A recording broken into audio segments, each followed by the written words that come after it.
శ్రీ గురుచరిత్ర అధ్యాయం 1. ఓం శ్రీ గణేశ నమః శ్రీ సరస్వతి నమః శ్రీ గురుభ్యో నమః శ్రీ కులదేవత నమః శ్రీ శ్రీపాద శ్రీవల్లభ సరస్వతి శ్రీ దత్తాత్రేయ గురుభ్యో నమః. బాలకప్రభమంద్ర నీలం జటిలం భస్మాకరాఘోజ్వలం శాంతం నాద విలీన సచిత్త పవనం సాడ్వల చర్మాంబరం బ్రహ్మయజ్ఞ సనకాదిభిః పరివృతం సిద్ధ సమారాధితం దత్తాత్రేయముపాస్మహే హృదిముదాధ్యయ సదా యోగిభిః. వాసుదేవానంద సరస్వతి స్వామి రాసిన ఉపోద్ఘాతం. మస్తక చీకటిలో తాడును చూసి పాముని భ్రమించి భయపడతాం, కానీ తర్వాత దీపం సహాయంతో తాడును తెలియగానే ఆ భ్రాంతి భయము తొలగిపోతాయి. అలానే వాస్తవానికి బ్రహ్మము అనబడు పరమాత్మ ఒక్కడే ఉన్నాడు. అజ్ఞానం వల్ల మనకు ఆయనస్తానే జగత్తు గోచరించి భయము, ఆశ, దుఃఖము కలుగుతాయి. ఆత్మజ్ఞానం అనే వెలుగు సహాయంతో పరమాత్మను తెలుసుకున్న క్షణంలోనే దుఃఖరహితము, ఆనందమయము అయిన బ్రహ్మమే సత్యమని అనుభవం అవుతుంది. అప్పుడు భయానికి, దుఃఖానికి కారణమైన జగత్తున్నదనే భ్రాంతి తొలుగుతుంది. అంటే ఈ జగత్తు మిథ్య అని తేలిపోతుంది. సర్వత్రా నిండి ఉన్న బ్రహ్మమే గురువు యొక్క నిజతత్వం. సచ్చిదానంద స్వరూపుడైన శ్రీ గురుదేవునికి హృదయపూర్వక నమస్కారం. ఆ పరబ్రహ్మమే సత్యమైనది. అజ్ఞానం వల్ల దుఃఖంలో రగ్గుతున్న జీవులపై కరుణతో వాటికి ఆ దయానిధి తన నిజతత్వాన్ని బోధించడానికి అత్రి మహర్షి పుత్రుడే జన్మించి ఈ దత్తాత్రేయుడని పేరుగాంచాడు. భక్తితో తనను ఆశ్రయించిన కార్తవీర్యార్జునుడు, యదువు మొదలైన వారిని ఈ సంసారం అనే దుఃఖసాగరం నుండి ఉద్ధరించాడు. ఆయనయే మరలా శ్రీపాద శ్రీవల్లభుడుగా, తర్వాత శ్రీ నృసింహ సరస్వతి అనే పేరుతోనూ అవతరించి తన శిష్యులైన సిద్ధార్థులను ఉద్ధరించాడు. పరమ గురువైన ఆ దత్తమూర్తి నేటికి కృష్ణ భీమా సంగమ తీరంలోని గంధర్వపుర నివాసి అంటే గంగాపూర్ స్మరించిన వారికి ప్రసన్నుడవుతున్నాడు. ఆ పరబ్రహ్మమూర్తి జననమరణాలకు అతీతుడు, అప్రియుడు, కోరికలు లేనివాడు, అద్వితీయుడు అయినప్పటికీ ఒకప్పుడు తానే అనేకమవ్వాలని సంకల్పించాడు. ఆ సంకల్పమే మాయాశక్తి. ఆయన త్రిగుణాత్మకమైన తన మాయచేత ఈ జగత్తును సృష్టించి దాని రూపంలో ప్రకటమయ్యాడు. వెనుకటి ప్రళయానికి ముందున్న జీవులు ప్రళయంలో పరమాత్మ సూక్ష్మ రూపంలో దాగి ఉంటారు. వారి సాధన ద్వారా తరించగలం తెలుగు పరమాత్మ అలా మరలా సృష్టి చేస్తాడు. ఆ శుద్ధత చైతన్యమే శ్రీ దత్తాత్రేయుడు. సృష్టికర్త అయిన బ్రహ్మము నుండి స్థూలము, జడము అయిన స్తంభం వంటి వస్తువులు, సూక్ష్మము, సజీవములు అయిన మన దేహాలు, బుద్ధి, ఇంద్రియాలు మొదలుగా గల ఈ చరాచర జగత్తు ఏర్పడ్డాయి. ఇలా ఈ సృష్టిని చేసిన ఆ పురుషోత్తముడే ఆత్మజ్ఞానం వల్ల పొందదగినవాడు. ఇంద్రియాలు వాటి విషయాలైన శబ్దము, స్పర్శ, రూపము, రసము లేక రుచి, గంధము లేక వాసనలతో కూడిన అజ్ఞానం వలన మనలో రాగద్వేషాలు కలుగుతాయి. వాటిని ఎవరు దైవీ సంపత్తితో జయిస్తారో అటువారి అజ్ఞాన దుఃఖ రూపమైన సంసారం నుండి ముక్తి పొందుతారు. హృదయ శుద్ధి, సుస్థిరమైన తత్వజ్ఞానం, యోగాభ్యాసం, దానము, ఇంద్రియ నిగ్రహము, యజ్ఞము, స్వాధ్యాయము, తపస్సు, ఆర్జవము, ధర్మనిష్ట, అహింస, సత్యము, క్రోధము లేకుండడం, త్యాగము, శాంతి, ఇతరుల దోషాలను ప్రకటించుకుండడం, ప్రాణుల యందు కనికరం, ఇంద్రియ విషయాల పట్ల వికారం చెందకుండడం, మృదు స్వభావము, లజ్జం వలన అనుచిత కార్యములు చేయకుండడం, చాపల్యం లేకుండడం, సహనము, ఓరిమి, చెక్కుచదని యుక్తాయుక్త బుద్ధి, బాహ్యమైన శుద్ధి, వంచన లేకుండడం, నిగర్వము.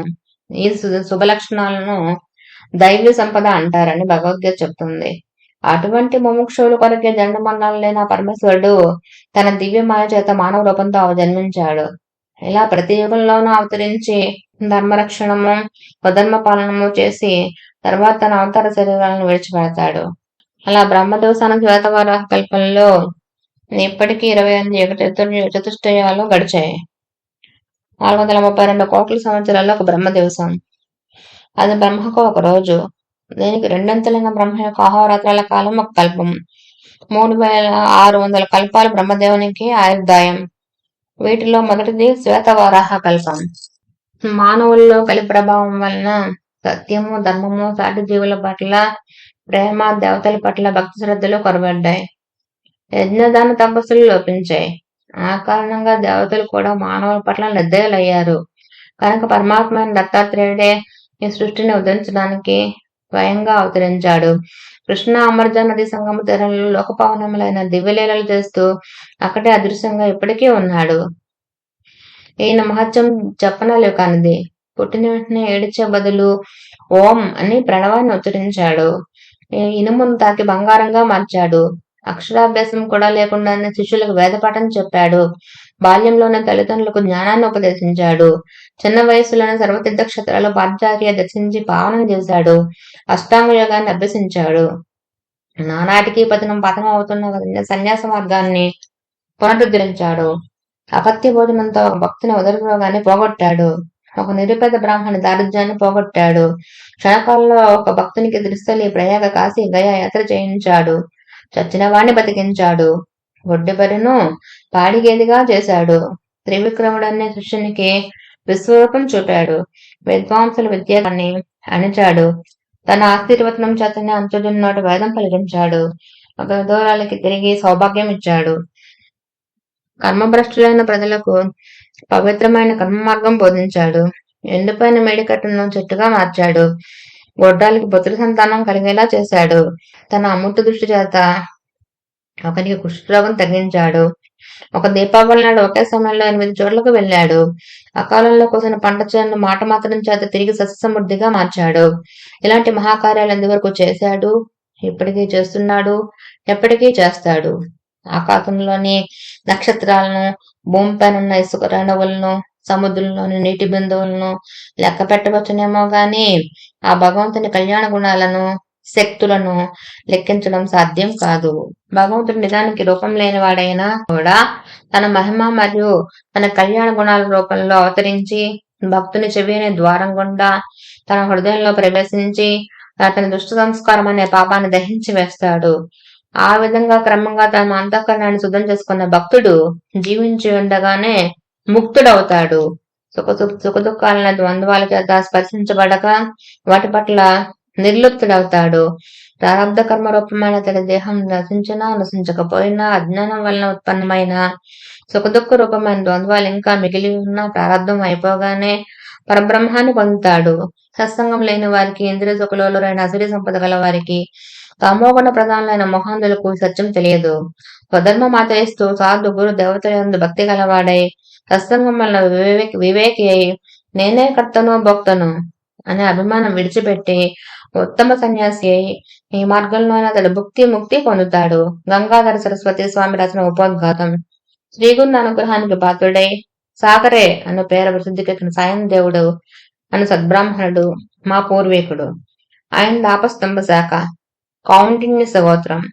వారి కుమారుడు దేవరావు, అతని కుమారుడు గంగాధరుడే మా తండ్రి గారు. ఆయన శ్రీగురునికి భక్తుడు. మా తల్లి యొక్క తండ్రి గారిది ఆస్ఫలాయన శాఖ, కాశ్యప సగోత్రం. ఆయన జన్హు, భగీరథ మహర్షుల వంటి వారు. మా తల్లి చంపాదేవి, పార్వతీదేవిని పోలిన పతివ్రత. ఈ రచనకు ముందు నా తల్లిదండ్రుల పాదాలకు నమస్కరించి సద్గురును స్మరించడం వలన నా బుద్ధి ప్రకాశవంతమవుతున్నది. ఆ గంగాధరుని కుమారుడైన నా పేరు సరస్వతి. వేదాధ్యయన పరులు, సన్యాసులు, యతులు, యోగీశ్వరులు, తపస్సులు, సద్గురు భక్తులు అయిన ఓ సుజనులారా, మీకు నా నమస్కారములు. నేను మీ పాదోళ్ళు వంటి వాడును. రచనా సామర్థ్యం లేని నేను కేవలం వంశపారంపర్యంగా శ్రీ దత్తానుగ్రహం ఉండడం వలన, శ్రీగురుని ప్రేరణ వలన మాత్రమే ఈ రచనకు పనుకున్నాను. అమృత కుంభం వంటి శ్రీగురు చరిత్ర నీకు ప్రసాదించబడింది. నీవు ఈ కథ వ్రాయి, దానివల్ల నీకు నీ వంశస్థులకు కూడా సర్వము సిద్ధిస్తాయి అని శ్రీగురుడు నన్ను ఆజ్ఞాపించారు. భక్తులు స్మరించినంతనే ప్రసన్నులయ్యే శ్రీ నృసింహ సరస్వతి స్వామి ఆదేశం కామధేనం వల్లే ఈ కార్యాన్ని నెరవేర్చగలదు. త్రిమూర్తి అయిన దత్తావతారమైన శ్రీగురుని చరిత్ర అపారం. దాన్ని సంపూర్ణంగా చెప్పడం ఎవరితరమూ కాదు. ఆయన ప్రేరణతో రాసిన ఈ గురు కథనే పారాయణ, శ్రవణము చేసే వారి వంశం పవిత్రమై రోగాలు, పీడలు లేకుండా కలకాలం సిరి సంపదలతో శోభిస్తూ ఉంటుంది. దీని సప్తాహ పారాయణ వలన వెంటనే కోరినవన్నీ ఫలిస్తాయి. ఇది నా స్వానుభవం.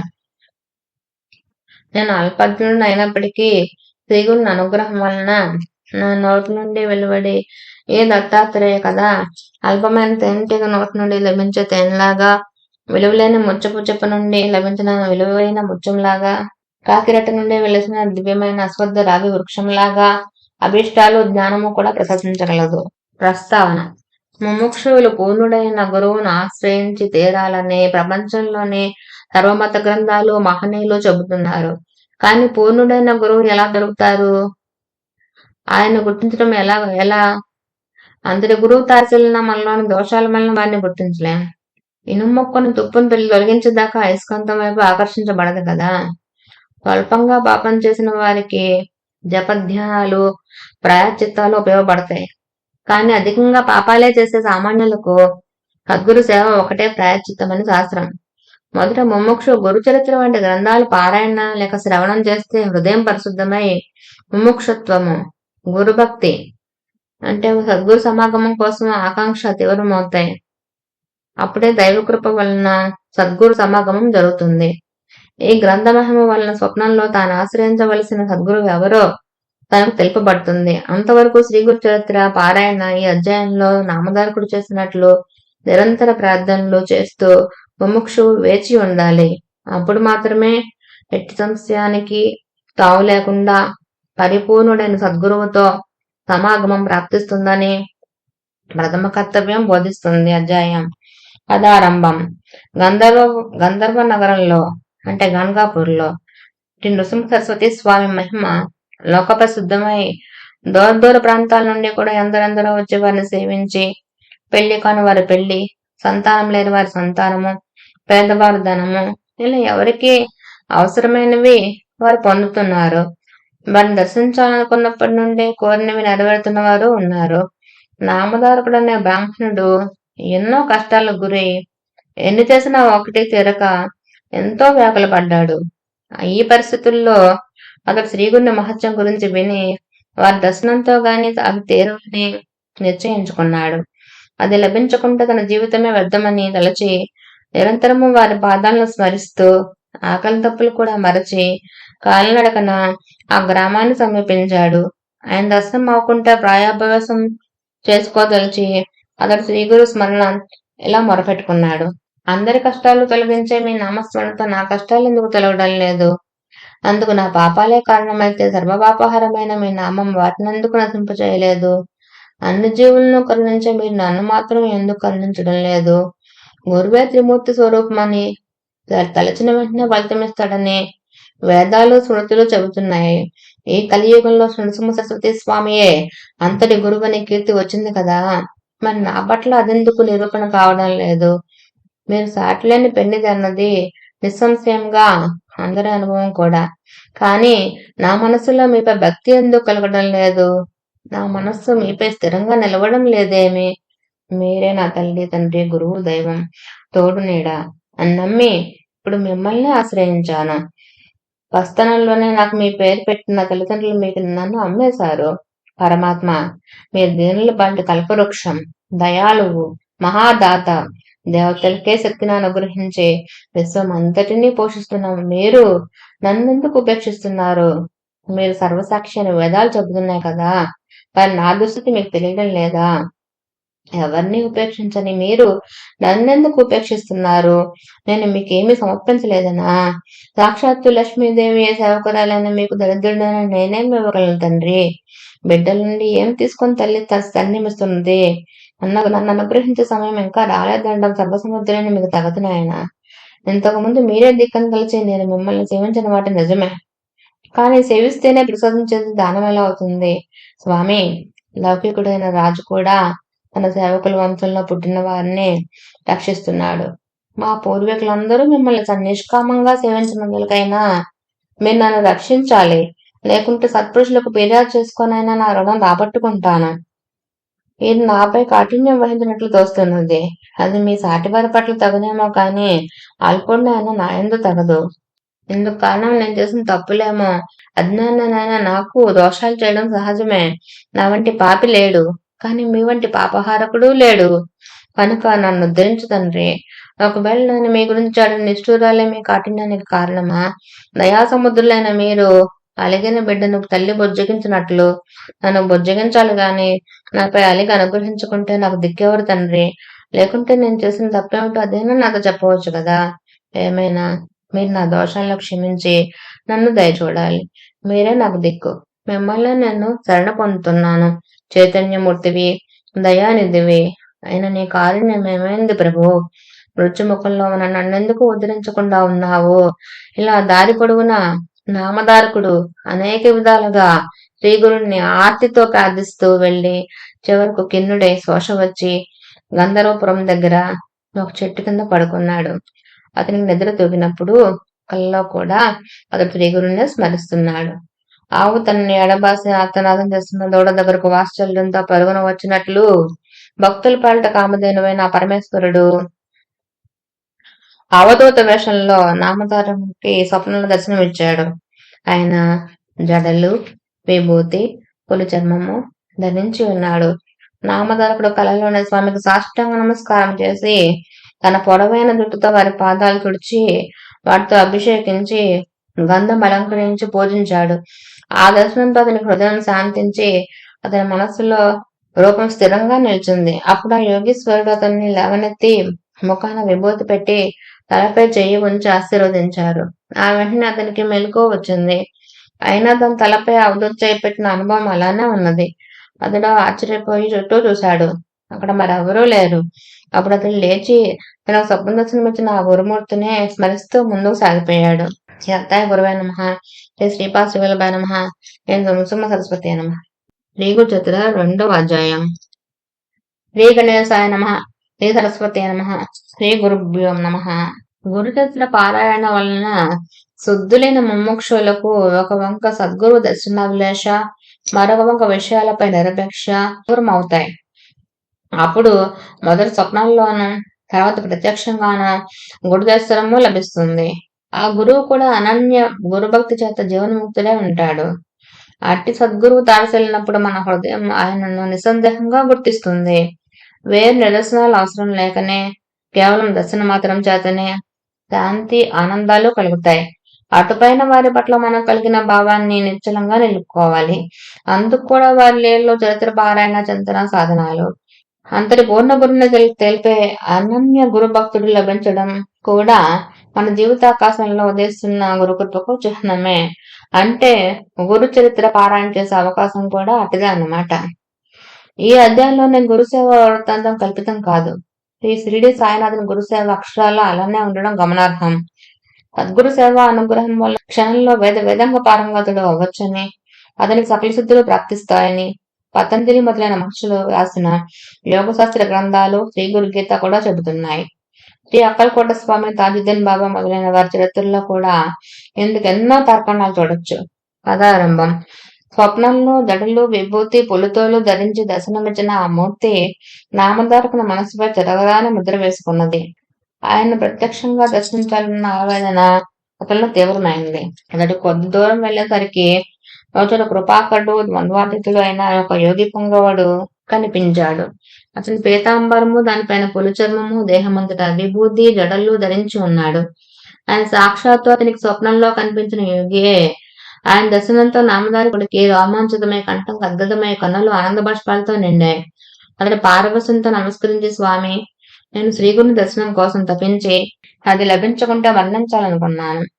కానీ స్వప్నంలో మీ దర్శనం అవగానే నా హృదయంలో సంతోషం ఉప్పొంగింది. కనుక నాకు దుఃఖం పోగొట్టగల వారు మీరేనని స్పష్టమైంది. స్వామి, నాకు తల్లి, తండ్రి, భయహారకుడు, పోషకుడు, ఆచార్యుడు అన్నీ మీరే. వేరు దిక్కు లేదు. నా అదృష్టం వల్ల మీ దర్శనమైంది. మానవులకు సిరి సంపదలు ఉన్నప్పుడు మాత్రమే బంధుమిత్రులు దగ్గర అవుతారు. ఆపద సమయంలో అందరూ వెద్దులు పడతారు. సజ్జనులు మాత్రమే అటు సమయంలో ఆదరిస్తారు. ఎంతటి కష్ట పరిస్థితుల్లో నాకు మీరు లభించారు.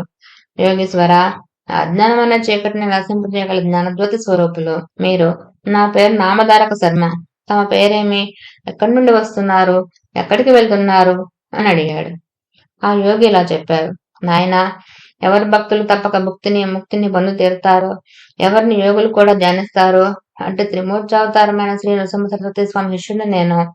ఆయనయే సద్గురువు. తాను ఆశ్రయించిన వారికి సకల సంపదలు, సౌఖ్యాలు అనుగ్రహిస్తారు. నన్ను సిద్ధుడు అంటారు. లోకానుగ్రహార్థం భూలోక సురలోకాల్లో తీర్థయాత్రలు చేస్తుంటాను. నామధారకుడు స్వామి, నృసింహ సరస్వతి స్వామి మహిమ గురించి ఎందరో చెప్పగా విన్నాను. మా వంశీయులందరూ ఆయన భక్తులే. అందువల్లనే నాకు ఆయన ఎందు భక్తి కలిగింది. నేను ఎల్లప్పుడూ ఆయన్ను స్మరిస్తున్నాను. అని నేనెంత కష్టాల్లో ఉన్నా, నేనెంతగా ఆయన్ను ప్రార్థించినా నన్ను ఆయన అనుగ్రహించడం లేదేమి? ఆయన నాపై ఆగ్రహించారెందుకు అని అడిగాడు. సిద్ధయోగ వాత్సల్యంతో ఇలా అన్నాడు. విప్రుడా, నేను చెప్పేది శ్రద్ధగా విను. ఎప్పుడూ గుర్తుంచుకో, భక్త వత్సలుడైన సద్గురువు తన కృపను అన్ని జీవులపైన ఎల్లప్పుడూ ప్రసరిస్తూనే ఉంటాడు. అందులో ఎట్టి లోపము ఉండదు. ఆయన కృపకు పాత్రులైన వారికే కాక వారి వంశంలో కూడా ఎవరికి ఎట్టి దైన్యము కలగదు. ఆయనను సేవించినా నీ దైన్యం పోలేదంటే ఎంతో ఆశ్చర్యంగా ఉన్నది. నువ్వు మనస్సులో ఆయన సంశయించి ఉండాలి. అందువల్లనే నీకు అన్ని కష్టాలు వచ్చాయి. త్రికరణ శుద్ధిగా ఆయన్నే నమ్మి సేవించే వారికి ఎట్టి కొద్దవా ఉండజాలదు. నీ గురుభక్తి ఇంకా దృఢం కాలేదు. శ్రద్ధ లేనివాడు సంశయాత్మకుడు, ఎవరి చేత ఎప్పుడూ అంగీకరించబడ్డు. ప్రియుడు త్రిమూర్తి స్వరూపం. బ్రహ్మ విష్ణు రుద్రులు తన భక్తునిపై కోపించిన సద్గురు తన భక్తుని సునాయాసంగా రక్షించగలడు. కానీ ఆ సద్గురువే కోపిస్తే వారిని రక్షించగల వారు మరెవరూ లేరు. ఆయన ఎన్నడూ ఎవరిపైనా కోపించరు.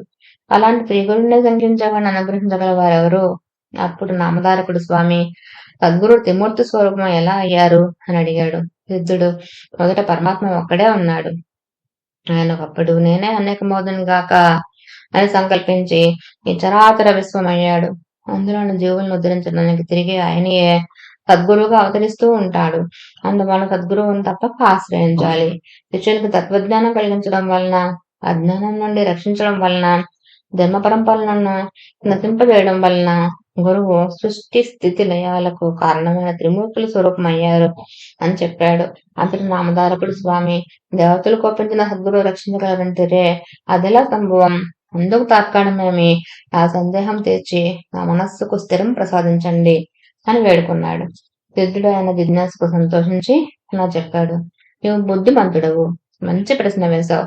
మొదట్లో ఒకగానున్న పరమాత్మ తాను అనేకమవ్వాలని సంకల్పించాడు. ఆ సంకల్పమే ఈ జగత్తును సృష్టించిన మాయాశక్తి. మొదట నారాయణ నాగు నుండి కమలం, దాని నుండి బ్రహ్మ పుట్టారు.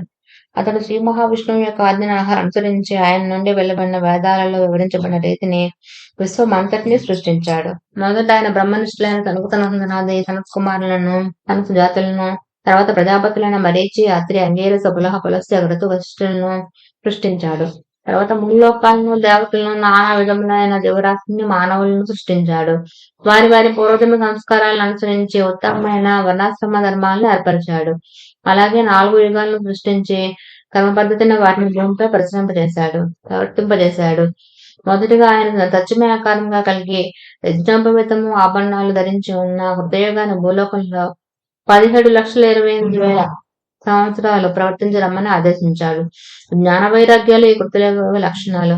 అది పూర్తయ్యాక ఆయన దృఢమైన శరీరం కలిగి ఉండి చేతిలో యజ్ఞ సామగ్రి ధరించి ఉన్న త్రేతాయుగాన్ని పిలిచి భూమిపై 12,96,000 సంవత్సరాలు తన ధర్మాన్ని ప్రవర్తింపజేయమని ఆదేశించాడు. అందుకే ఆ యుగంలో అందరూ ధర్మశాస్త్రమే ఎరిగి యజ్ఞయాగాదులను అనుష్ఠించారు.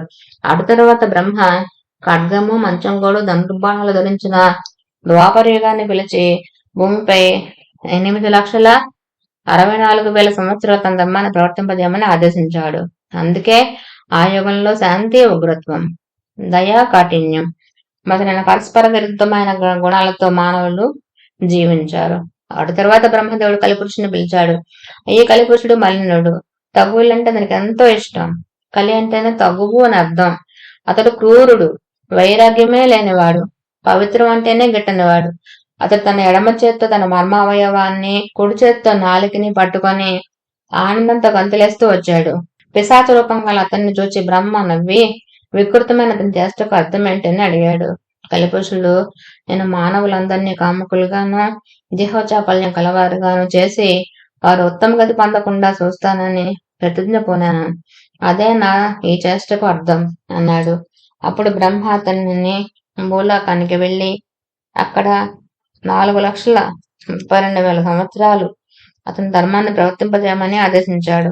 అప్పుడు కలిపురుషుడు భయపడి, స్వామి, నేను నిద్ర, కలహములు, దుఃఖములు అంటే ఇష్టపడేవాడిని, సిగ్గులేనివాడిని, ఇతరుల వస్తువులను, స్త్రీలను అపహరించేవారు, దంభము, మాశ్చర్యం కలవారు, కొంగజపం చేసే దొంగ సన్యాసులు, నమ్మిన వారికి ద్రోహం చేసేవారు, ధర్మాచరణానికి అవసరమైన పదార్థాలను నాశనం చేసేవారు, స్త్రీ, పుత్ర, ధన వ్యామోహాదులతో చిక్కినవారు, వేదశాస్త్రాలను నిందించేవారు, శివకేశవులు వేరుని తలచి వారిని దూషించేవారు నాకెంతో ఇష్టలు, పుణ్యకార్యాలు చేసేవారు, ధర్మాన్ని పాటించేవారు నాకు శత్రువులు. ఎందరో ధర్మపరులున్న భూలోకానికి నేను ఎలా వెళ్ళగలను? బ్రహ్మజ్ఞానులను భక్తులను చిత్తశుద్ధితో జపధ్యానాదులను చేసేవారిని చూస్తేనే భయంతో నాకు వణుకు పడుతుంది అన్నాడు. అప్పుడు బ్రహ్మ కలి, నీవు భూలోకంలో ధర్మమాచరించే వారిని విడిచిపెట్టి తత్తరిలోని అధర్మాన్ని అనుసరించి వారిని లోపరుచుకొని నీ ధర్మాన్ని ప్రవర్తింపజేయి. శివకేశవులు ఒక్కరేనని తెలిసి పూజించేవారిని, తల్లి తండ్రి గురువులను సేవించేవారిని, కాశీలో నివసించేవారిని, గోవు తులసి మొదలైన వారిని పూజించేవారిని, వేద శాస్త్ర పురాణ స్మృతులను ఆసక్తితో విని వివేకం పొంది ధర్మం ఆచరించే వారిని నీవు బాధించవద్దు. ప్రత్యేకించి గురు సేవ ఎందు దీక్ష వహించిన వారిని, గురు భక్తులను నీవేమి చేయలేవు. నీవు వారిని బాధించవద్దు. భూలోకంలో మిగిలిన వారందరూ నీవెక్కడ ప్రవేశించగానే నీకు లోబడి ప్రవర్తించగలరు అని చెప్పాడు. కల్పిషుడు, స్వామి, గురువంటే ఎవరు? అతడి గురించి మీరు ఇంత ప్రత్యేకం చెబుతున్నారే, అతని గొప్పతనం ఏమిటి అని అడిగాడు. బ్రహ్మ ఇలా చెప్పారు. గురువు త్రిమూర్తుల స్వరూపం. ఆయనయే బ్రహ్మ, విష్ణువు, మహేశ్వరుడు. అందువల్ల గురువు సంప్రీతుడైతే త్రిమూర్తులు తృప్తి చెందుతారు. గురువు కోపించిన వారిని ఆ త్రిమూర్తుల్లో ఏ ఒక్కరూ రక్షించలేరు.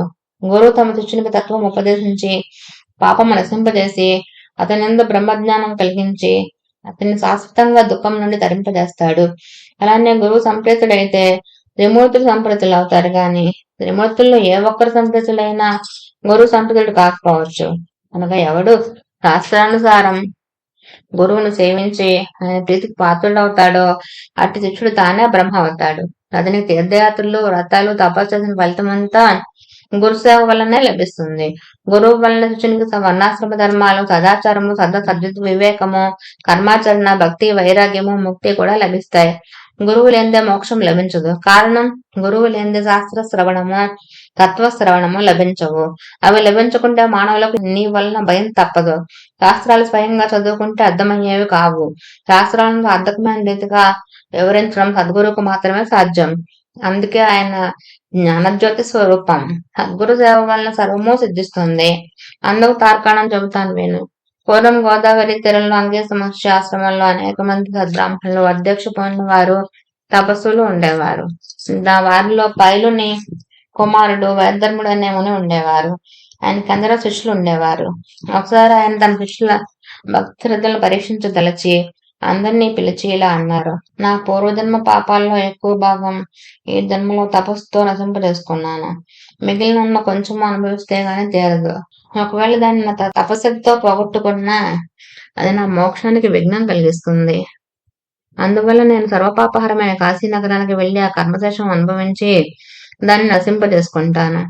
అక్కడ నా పూర్వపాపాన్ని అనుసరించి గలత్ కుష్ఠరోగిని, కుంటివాడిని, గుడ్డివాడిని అయ్యి 21 సంవత్సరాల కర్మఫలం అనుభవిస్తాను.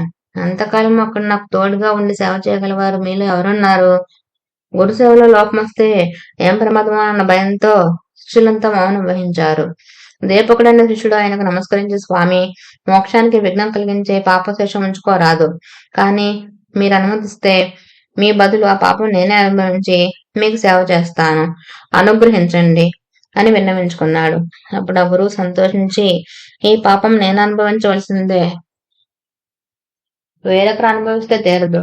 రోగి కంటే అతనికి సేవ చేసేవారి కష్టమే ఎక్కువ.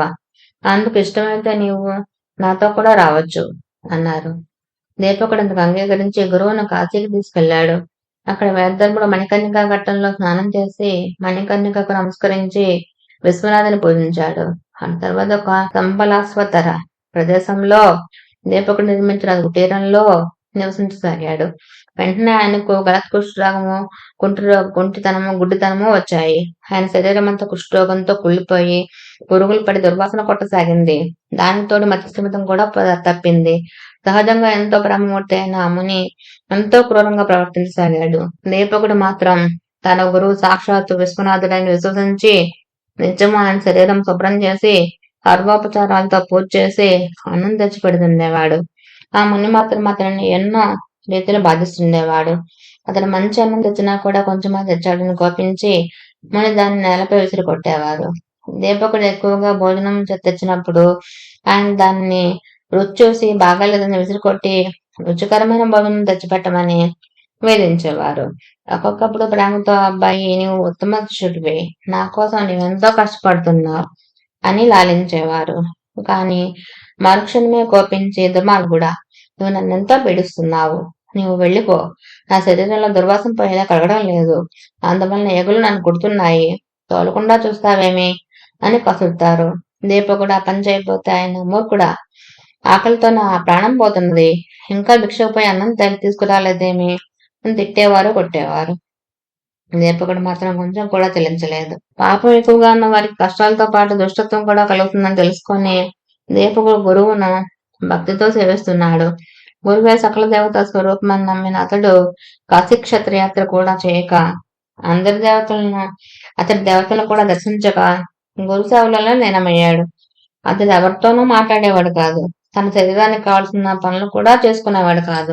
ఒకనాడు కాశీ విశ్వనాథుడు అతని గురుభక్తికి మెచ్చి దర్శనమిచ్చి వరం కోరుకోమన్నాడు.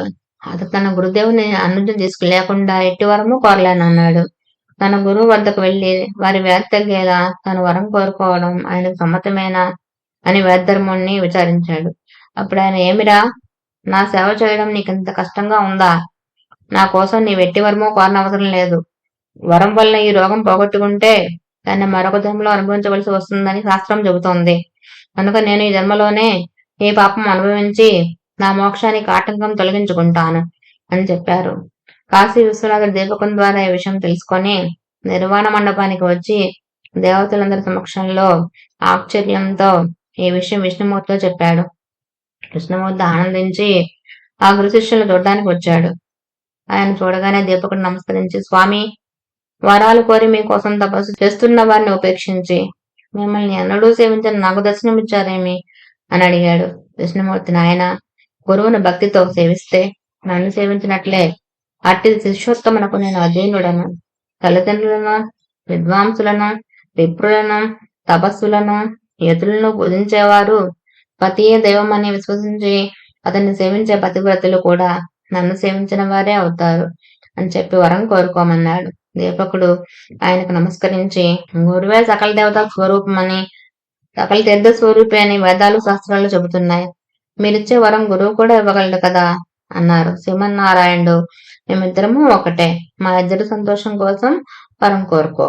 నేను అది ప్రసాదించి ఎల్లప్పుడూ నీ అధీనంలోనే ఉంటాను అన్నాడు. దీపకుడు, స్వామి, అలా అయితే నా గురుభక్తి నిరంతరము వృద్ధి చెందేలాగా అనుగ్రహించు అని కోరాడు. విష్ణువు సంతోషించి, నీవు గురుసేవ వలన తరించావు. నీవు ఈ లోకంలోనే బ్రహ్మానందం పొందగలవు. నీవెల్లప్పుడూ నీ గురుదేవుణ్ణి ఇలానే సేవిస్తుండు. వేదము, వేదాంగాలు, వేదాంత వాక్యాలు అర్థం తెలుసుకొని గురువే పరమార్థమని, పరబ్రహ్మని తెలుసుకొని గురువుని ఎవరైతే సేవిస్తారో వారికే దేవతలందరూ వశమవుతారు. నిరంతరము సద్గురువును సేవించేవారు కూడా లోకపూజ్యులే. త్రిమూర్తులమైన మా అనుగ్రహం వలన మానవులకు సద్గురువు లభిస్తారు అని చెప్పి విష్ణు అంతర్ధానమయ్యాడు. తర్వాత దీపకుడి సంగతి చెప్పకముందే వేదధర్ముడు జరిగిందంతా చెప్పి దీపకుని గురుభక్తికి మెచ్చి, చిరంజీవ, నీవు కాశీలోనే నివసించు. అష్టసిద్ధులు, నవనిధులు నిన్ను సేవిస్తుంటాయి. నిన్ను స్మరించిన వారి కష్టాలు కూడా నశిస్తాయి అని ఆశీర్వదించి వెంటనే ఆరోగ్యవంతుడయ్యాడు. కాశీక్షేత్ర ప్రభావము తెలపడానికి, శిష్యుని పరీక్షించడానికి, స్వధర్మాన్ని బోధించడానికి వేదధర్ముడు కుష్ఠరోగి వలె కనిపించాడే గాని నిజానికి ఆయనకు పాపం ఎక్కడిది? ఆయన తన శిష్యులను ఉద్ధరించడంలో అభింత కుశలుడు, లోకప్రియుడు, జీవన్ముక్తుడు, ఆదర్శప్రాయుడైన ముముక్షువు. తన ప్రారంధాన్ని సంతోషంగా ఎలా అనుభవించాలో సాధకులకు తెలపడానికి శిష్యుని యొక్క భక్తిని, నిష్ఠా ఓర్మిల్ని, విశ్వాసాన్ని పరీక్షించడానికి మాత్రమే కుష్ఠరోగ్రస్తుడయ్యాడు. అటువంటి గురుసేవ వృత్తాంతాలు అనేకం ఉన్నాయి. ఇవి చెప్పేవారి దోషాలను, వినేవారి పాపాలను కూడా పోగొడతాయి. ఓ కలిపురుష, కలియుగం ఆరంభం కానున్నది. కనుక నీవు భూలోకానికి వెళ్ళు. కానీ సద్గురు భక్తుని నీవు కంటితోనైనా చూడొద్దు సుమా అని బ్రహ్మదేవుడు ఆదేశించాడు. అది విని కలిపురుషుడు ఆయనకు నమస్కరించి భూలోకానికి వెళ్ళాడు. గురువు యొక్క మహిమ ఎటువంటిదని చెప్పడానికి వీలవుతుందా? నామధారక, ఎవరు సాత్వికమైన ఓరిమిని పొంది దృఢ భక్తితో దైవాన్ని, భక్తితో సద్గురువుని భజిస్తారో వారు తప్పక కృతకృత్యులవుతారు. కాబట్టి నీవు పరమశ్రేయస్సు కోరితే నిస్సంశయంగా శ్రద్ధాన్వితుడవై నరదేహంతో అవతరించిన శ్రీగురిని సేవించు అని సిద్ధుడు చెప్పాడు. శ్రీ దత్తాయ గురువే నమః. శ్రీ శ్రీవల్లభాయ నమః. శ్రీ నృసింహ సరస్వతీయే నమః. అధ్యాయం 3. నామధారకునికి వల్లే గురు మహిమను గురించి తెలుసుకోవాలన్న జిజ్ఞాస అంతకంతకు అధికమవడం ఇది నిజమైన భక్తి చిహ్నం. 3-4 అధ్యాయాలు ఈ విషయాన్నే వివరిస్తాయి. సృష్టి వికాసం కోసం అవతరించిన వారు అత్రి మహర్షి. ఆ కార్యాన్ని నెరవేర్చడానికి తనకు తాను దత్తం చేసుకున్న పరమేశ్వరుడే దత్తాత్రేయుడు. అందుకు దోహదకారి అయిన దూర్వాస శాపాన్ని కూడా స్వీకరించాడు. ఆయన త్రిమూర్తి అవతారమైనందుకు గురుజ్ఞాన శ్లోకం ఆయనకు సంపూర్ణంగా వర్తిస్తుంది. సిద్ధ పురుషులందరి రూపంలో మానవాళిని సదా అనుగ్రహించేది ఆయనే. అంటే భగవంతుడే మానవాళికి గురువుగా అవతరించిన దత్తాత్రేయుడు అన్నమాట. అందుకే దత్తావతారాలు అయిన శ్రీపాద శ్రీవల్లభుడు, నృసింహ సరస్వతి, మాణిక్య ప్రభువు, అక్కలకోట స్వామి, షిరిడి సాయిబాబా వంటి సద్గురువులకు స్కాంద పురాణ అంతర్గతమైన గురుస్థితిలోని గురుస్థుతి శ్లోకాలు యథాతథంగా సరిపోతాయి. అట్టివారినే ముముక్షువులు ఆశ్రయించాలని, తదన్యులను కాదని భగవద్గీత 4వ అధ్యాయంలో శ్రీకృష్ణుడు ఆదేశించారు. ముముక్షువు ఇటువంటి దత్తావతారాల చరిత్రలను, బోధనలను శ్రద్ధగా పారాయణ శ్రవణాదులను చేసి ఈ దత్తానుగ్రహానికి పాత్రుడవ్వాలి. అప్పుడే తగు రీతిన గురువు అనుగ్రహం ప్రాప్తిస్తుంది. అందుకే సాయినాథుడు తన భక్తుడైన కుసాబావు చేత శ్రీగురు చరిత్ర 108 సార్లు పారాయణ చేయించారు. ఆ తర్వాతనే అతడు పూర్ణ దత్తావతారమైన సాయినాథుని అనుగ్రహానికి పాత్రుడు కాగలిగారు. కథారంభం. నామధారకుడిని నమస్కరించే ఓ సిద్ధముని, మీరు నా సందేహాలన్నీ తొలగించారు. నాకు గురువు యొక్క యథార్థ తత్వం తెలిసింది. మీకు జయము. ఇంతకు మీ నివాసం ఎక్కడ, మీకు భోజనం ఎలా లభిస్తుంది అని అడిగాడు. సిద్ధయోగి అతన్ని కౌగిలించుకుని ఆశీర్వదించి నవ్వుతూ, నేను ఎప్పుడూ శ్రీగురుని కిందనే ఉంటాను. శ్రీగురు స్మరణయే నాకు ఆహారం, వారి మహిమయే నాకు అమృత తుల్యమైన పానీయం.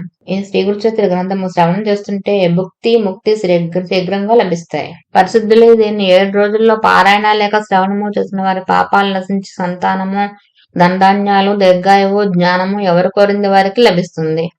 నిష్కాములకు ముక్తి లభిస్తుంది అని చెప్పి తమ వద్దనున్న గ్రంథం చూపారు. నామధారకుడు ఎంతో ఆసక్తితో ఆయన పాదాలకు నమస్కరించి, మీరు ఈ గ్రంథం సంగతి చెబుతుంటే నాకు ఎంతో దూరం నడిచి అలసిపోయిన దప్పికగొన్న వాడికి సాక్షాత్తు అమృతమే పోసినట్లుంది. ఇది వినడం వలన అజ్ఞానం ఇంకా తొలగిపోగలదు. దీన్ని శ్రవణం చేయాలనిపిస్తున్నది. నా సందేహాలు తొలగించి నాకింత మేలు చేస్తున్న మీరే నా గురుదేవులు, నన్ను అనుగ్రహించండి అని వేడుకున్నాడు. సిద్ధమును సంతోషించి అభయమిచ్చి అతనిని చెయ్యి పట్టుకొని వెనుక శ్రీగురుడు పావనం చేసిన అశ్వత్థ రవి వృక్షం దగ్గరకు తీసుకుపోయారు.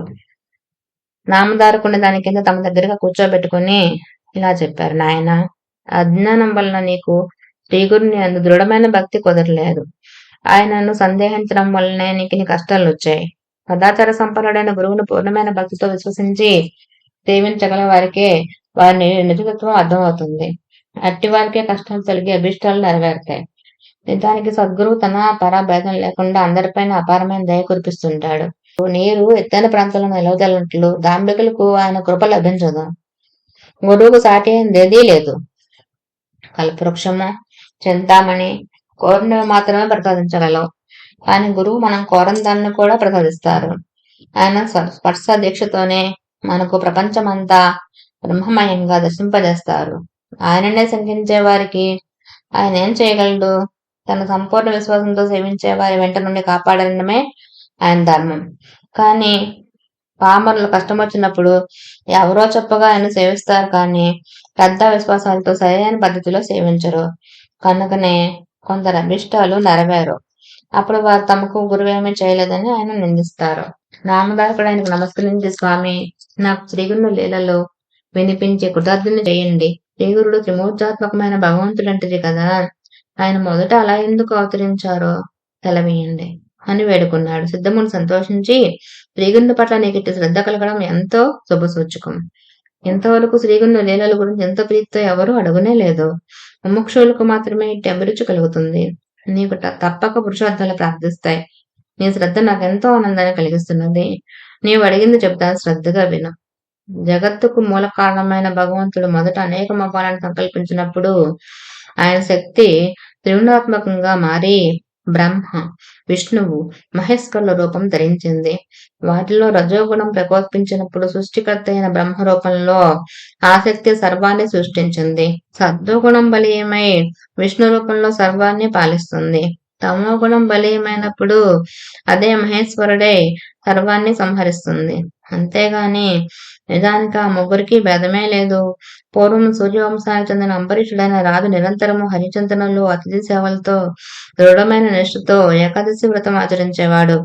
ఒకరోజు ద్వాదశి తిథి ఒక గడియ మాత్రమే ఉందనగా దూర్వాస మహర్షి శిష్యులతో కలిసి అతని వద్దకొచ్చాడు.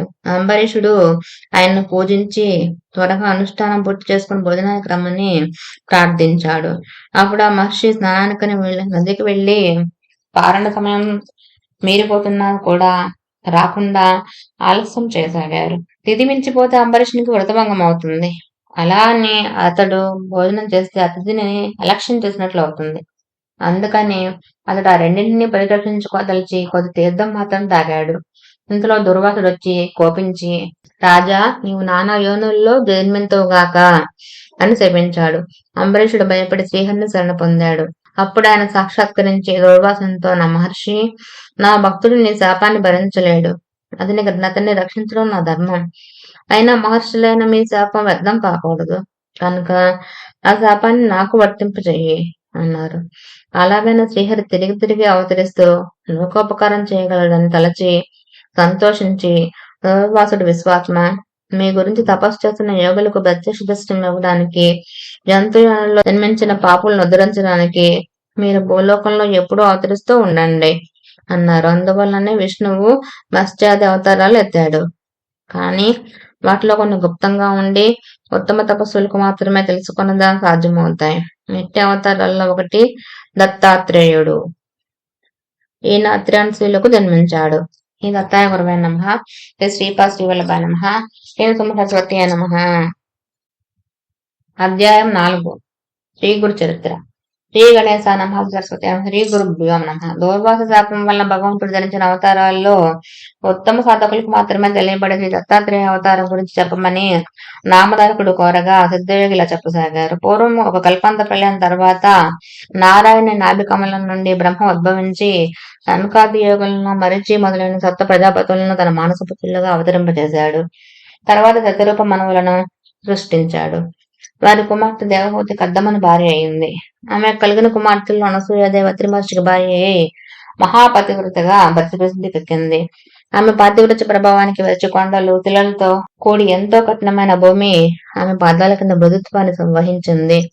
సర్వాన్ని తప్పింపజేసే సూర్యుడు, అగ్నింటిని దహింపజేసే అగ్ని కూడా ఆమె చల్లదనం ఇవ్వసాగారు. వాయువు ఆమె చెంత తన ప్రచండ వేగం మాని మందంగా మలయమారుతంగా వీచేవాడు. దేవతలందరూ తమ వలన ఆమెకు కష్టం కలగకుండా కలిగినా లేక ఏ అల్పజ్ఞుడైనా ఆమె అనుగ్రహం పొందినా అతను తమను కూడా జయించగలడని భయపడుతుండేవారు. ఒకసారి త్రిలోక సంచారి నారద మహర్షి బ్రహ్మ విష్ణు మహేశ్వరుల నివాసాలకు వెళ్లి అక్కడ అనసూయాదేవి పాతివ్రత్యాన్ని ఎంతగానో ప్రశంసించాడు. అత్రి మహర్షి ఆదేశం మేరకు ఆమె వలె అతిథి అభ్యాగతులను ఆదరించే సాధ్వి మరొకరు లేరన్నాడు. అప్పుడు త్రిమూర్తుల భార్యలు కూడా దేవతలందరి వలె భయపడి అసూయ చెంది ఆమె పాతివ్రత్య మహిమను తగ్గించమని తమ భర్తలను నిర్బంధించారు. అప్పుడు త్రిమూర్తులు అతిథి వేషాలలో అత్రి మహాముని ఆశ్రమానికి చేరుకున్నారు. అనసూయాదేవి వారికి ఎదురేగి స్వాగతం చెప్పి అర్ఘ్యపాద్యాదులతో సమర్పించి, అయ్యలారా, మీ రాకచేత మా ఆశ్రమం పావనమైంది. మీకు నేనేం చేయాలో సెలవేయండి. అత్రి మహర్షి తపస్సు కోసం అరణ్యంలోకి వెళ్లారు అని చెప్పింది. అప్పుడు అతిథులు, అమ్మ, మాకెంతో ఆకలిగా ఉన్నది. నీ భర్త ఎప్పుడు వస్తారో చెప్పలేం కదా, మాకు వెంటనే భోజనం పెట్టు అన్నారు. ఆమె లోపలికి వెళ్లి విస్తళ్ళు వేసి, ఇలారా, భోజనానికి దయచేయండి అని ప్రార్థించింది. అప్పుడు వారు, సాధ్వి, నీవు మాకు ఆతిథ్యం ఇస్తానని మాట ఇచ్చావు. కానీ మాదొక షరతు ఉన్నది. నీవు కట్టుకున్న గుడ్డలు విడిచి నగ్నంగా వడ్డిస్తేనే మేము భోంచేస్తాం, లేకుంటే ఇలా ఆకలితోనే వెళ్ళిపోతాం అన్నారు. వారు ఆకలితో వెళ్ళిపోతే ఆమె అత్రి మహర్షి ఆదేశాన్ని మీరినట్లు అవుతుంది. అంతేకాక ఆకలితో తిరిగిపోయిన అతిథి గృహస్థుల పుణ్యాన్ని, తపస్సును తీసుకుపోతాడని శాస్త్రం. కానీ పరపురుషుల ఎదుటకు నగ్నంగా వచ్చే పాతివ్రత్యం భంగం అవుతుంది.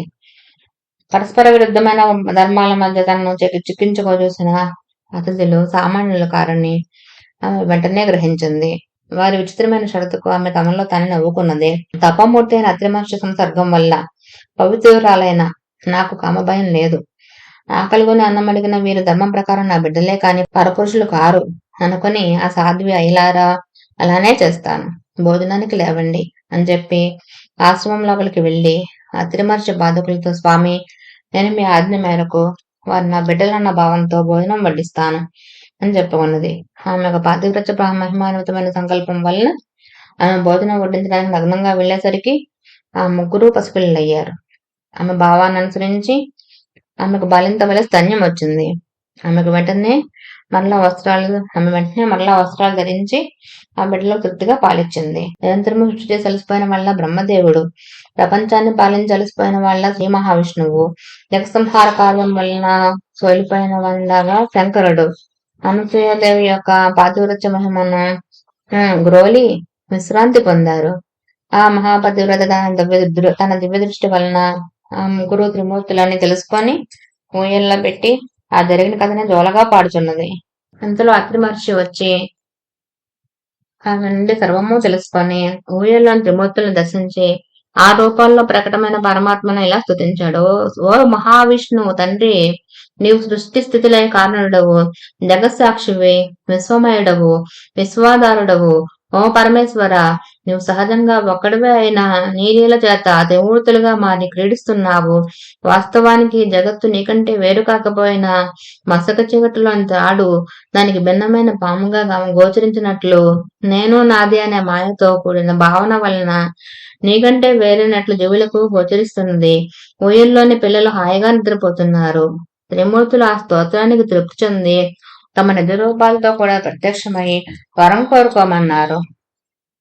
అప్పుడు ఆయన సాభిప్రాయంగా భార్య వైపు చూస్తూ, సాధ్వి, వీరు మనస్సు చేత కూడా పొందడానికి వీలు కానివారు, అయినా నీ భక్తి వలన ఇలా వచ్చారు. నీ అభిష్టమేమిటో నివేదించుకో అన్నారు. అనసూయాదేవి, స్వామి, ఈ సృష్టి యొక్క వికాసం కోసమే మీరు భగవంతుని చేత సృష్టించబడ్డారు కదా, కనుక ఈ మూడు మూర్తులుగా ప్రత్యక్షమైన వీరిని పుత్రులుగా పొంది మీ అవతార కార్యం నెరవేర్చుకోవడమే నా అభిష్టం అన్నది. అత్రి మహర్షి సంతోషించి, మీరు మాకు పుత్రులుగా పుట్టి మా ముద్రించండి అని కోరాడు. అప్పుడు వారు, మహర్షి, మా అమ్మ నీకు సంపూర్ణంగా దత్తం చేసుకున్నామన్నారు. ఆ పతివ్రత ప్రభావం చేత త్రిమూర్తులు అత్రి కోరిన వరమును అనుగ్రహించి తమ లోకాలకు వెళ్లి వారి భార్యలను కలుసుకున్నారు. తర్వాత అత్రి అనసూయలకు ముగ్గురు పుత్రులు కలిగారు. సద్గురువైన అత్రి మహర్షికి ఆత్మసమర్పణ చేసుకొని సేవించిన దానికి ఫలితంగా తమకు వ్రతభంగం చేసి సేవించడానికి వచ్చిన త్రిమూర్తులను బిడ్డలుగా పొందింది అనసూయాదేవి. తర్వాత అత్రి మహర్షి బాలకృష్ణమూర్తికి దత్తుడని, దర్శన మాత్రం చేతనే అందరి హృదయాలకు ఆహ్లాదాన్నిచ్చే బ్రహ్మదేవునికి చంద్రుడని, ప్రళయకర్త అయిన రుద్రుడికి దౌర్వాసుడని నామకరణం చేశారు. ఈ ముగ్గురు అత్రి యొక్క సంతానం కనుక వీరిని ఆత్రేయులని, దత్తుని దత్తాత్రేయుడని వ్యవహరిస్తారు. ఈయనే సాక్షాత్తు పరమేశ్వరుడు, కృతులకు కూడా అందరి సచిదానంద స్వరూపుడు, మానవులకు అభిష్టాలు నెరవేర్చి యోగము జ్ఞానము ప్రసాదించేవాడు. స్మరించిన తక్షణంలోనే అనుగ్రహిస్తూ సర్వత్రా సంచరిస్తుంటాడు. దౌర్వాసుడు మిక్కిలి కోప స్వభావం కలవాడైన ఆయన కోపం కూడా లోకానికి కళ్యాణమే చేకూర్చింది. చంద్రుడు సర్వజీవులను పోషిస్తూ ఉంటాడు. తర్వాత బ్రహ్మ చంద్రుడు, శివుడు, దౌర్వాసుడు తమ దివ్యాంశాలను దత్తాత్రేయుని ఉంచి తల్లి అనుమతితో తపస్సుకు వెళ్లిపోయారు. నామధారక, అలనాటి దూర్వాస శాపం వల్లనే పరమాత్మ అయిన శ్రీదత్తుడు శాశ్వతంగా భూమి మీద సంచరిస్తూ భక్తులను అనుగ్రహిస్తుంటాడు. అసలు ఆయన అవతరించిందే అందుకు. స్థూల దృష్టికి అలా కనిపించినా నిజానికి ఇతర అవతారాలు తమ కార్యం తీరగానే శరీరాలను త్యాగం చేసి వైకుంఠానికి వెళ్లిపోయినట్లు భగవంతుడి దత్తావతారంలో చేయడు. శ్రీరాముడు రావణాది రాక్షస సంహారం కోసం, శ్రీకృష్ణుడు దుర్యోధనాది దుష్టులను సంహరించి భూభారం తగ్గించడానికి అవతరించారు. ఈ కార్యాలు తీరగానే ఆ ఇద్దరు తమ శరీరాలు వదిలేశారు. కానీ సర్వజనోద్ధారణమైన దత్తావతారి కార్యం దృష్టి ఉన్నంత వరకు కొనసాగవలసిందే. కనుక దత్తస్వామి అవతార త్యాగం చేయకుండా నిత్యము భూమిపై సంచరిస్తుంటాడు. ఈ దత్తాత్రేయుడే ఆది గురువు. పూర్వం భగవంతుడు మత్స్యకూర్మ రూపాల్లో అవతరించాడు. అలానే కలియుగంలో కూడా ఇప్పటికీ 2 సార్లు అవతరించాడు. కలియుగంలో అజ్ఞానులకు గోచరం కాకపోయినా ఈ 2 అవతారాలుగా ఇప్పటికీ కూడా భక్తుల అభిష్టాలు నెరవేరుస్తున్నారు. ఇతర యుగాల్లో కర్మచేత తప్ప సిద్ధించిన పుణ్యం ఈ కలియుగంలో పరిమిత కాలంలో సత్సంకల్పం చేతనే సిద్ధిస్తుంది. కనుక ఇట్టి కలియుగంలో జన్మించి బుద్ధిపూర్వకంగా శ్రీగురుని ఆరాధించి ధరించడం ఎంతో సులభం. అట్టి అవకాశం పూర్వపుణ్యం చేత మనకు లభించింది. కనుక నేను చెప్పేసి గురు కథలు శ్రద్ధతో విను అన్నారు సిద్ధయోగి. నామధారకుడు దత్తావతరణం గురించి విని ఆనందించి, ఆహా, అలనాటి అనసూయదేవి పాతివ్రత్యం వలన మానవాళికి గురు పరంపర, అందువల్ల మా వంటి అజ్ఞులకు మీ వంటి గురువు యొక్క కృప లభించాయి అన్నాడు. శ్రీ దత్తాయ గురువే నమః. శ్రీ శ్రీపాద శ్రీవల్లభాయ నమః. శ్రీ సుమ సరస్వతియే నమః. అధ్యాయము 5. శ్రీ గణేశాయ నమః. శ్రీ సరస్వత్యే నమః. శ్రీ గురుభ్యో నమః. ప్రస్తావన. శ్రీగురుని మహిమ విని భక్తి కలిగి ఆయన మహిమ గురించి చింతన చేస్తూ ఆయన దర్శనం కోసం తపిస్తున్న నామధారకుడికి మొదట స్వప్న దర్శనము, తర్వాత అవధూత ప్రత్యక్ష దర్శనము కలుగుతాయి. అది నిర్దిష్టమైన పద్ధతి. రాజసుమతి కూడా దత్తమహిమ తెలిసి ఆయన భక్తులై అతిథులను ఆయన రూపంగా భావించి సేవిస్తుండగా స్వామి భిక్షు రూపంలో మొదట దర్శనమిచ్చి అనుగ్రహిస్తారు. తపస్వి అయిన అత్రి మహర్షికి కూడా దత్తస్వామి మొదట ధ్యానంలో దర్శనమిచ్చి అటు తర్వాతనే మానవాకృతిలో అతిథులుగా ఆశ్రమానికి వచ్చినట్లు 16 దత్తావతారాల వృత్తాంతంలో దత్త భాగవతంలో ఉన్నది.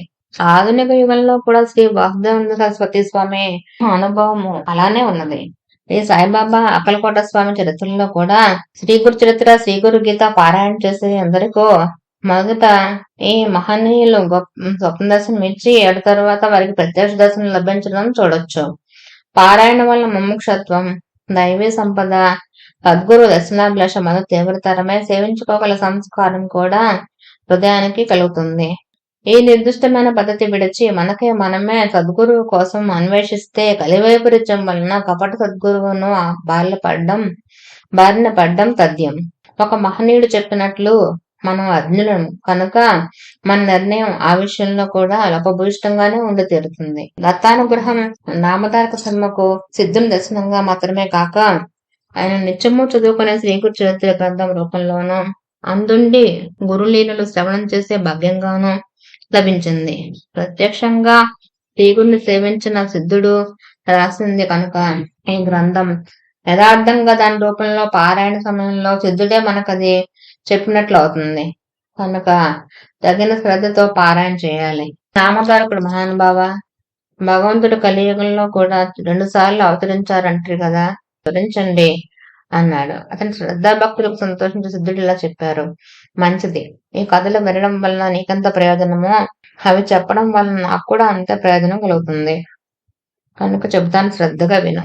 ధర్మాన్ని, ధర్మాత్మలను రక్షించే దుష్టుల దౌష్ట్యాన్ని రూపుమాపడానికే భగవంతుడు తన లీల చేత మానవ రూపంతో అవతరిస్తుంటాడు. ఈ కలియుగంలో కూడా అలానే. అప్పుడు మనం కూర్చున్న గంధర్వపురానికి తూర్పు దిక్కును దూరంగా పవిత్ర గోదావరి సమీపంలో ఉన్న పిఠాపురం అనే అగ్రహారంలో ఆయన అవతరించారు. పిఠాపురంలో అప్పలరాజు శర్మ, కుమతి అనే పుణ్య దంపతులు ఉండేవారు. వారు బ్రాహ్మణులు, ఆపస్తంభ శాఖకు చెందినవారు, దత్త భక్తులు. వారికి ఎందరో పిల్లలు పుట్టారు, కానీ అందరూ చనిపోగా 2 మాత్రమే బ్రతికారు. వారిలో ఒకరు కుంటివారు, మరొకరు గుడ్డివారు. తర్వాత కూడా 2 పిల్లలు పుట్టి చనిపోయారు. నిత్యము భిక్షకై వచ్చే వారిని శ్రీ దత్త రూపాలుగా భావించి వారు భిక్ష సమర్పించేవారు. ఒక అమావాస్య నాడు వారింట్లో బ్రాహ్మణులను పిలిచి శ్రాద్ధకర్మ ప్రారంభించారు. అలాంటి రోజున బ్రాహ్మణ భక్తులు భోజనం చేయక ముందు మరెవరు భోజనం చేయరాదని శాస్త్రం. కానీ ఆనాడు బ్రాహ్మణులకు భోజనం వడ్డించక ముందే వారింటికి దండక మండలదారి అయిన ఒక సన్యాసి వచ్చి భిక్ష కోరాడు. శ్రాద్ధ కలాపంలో నిమగ్నుడై ఉన్న ఇంటి యజమానికి ఈ సంగతి తెలియదు.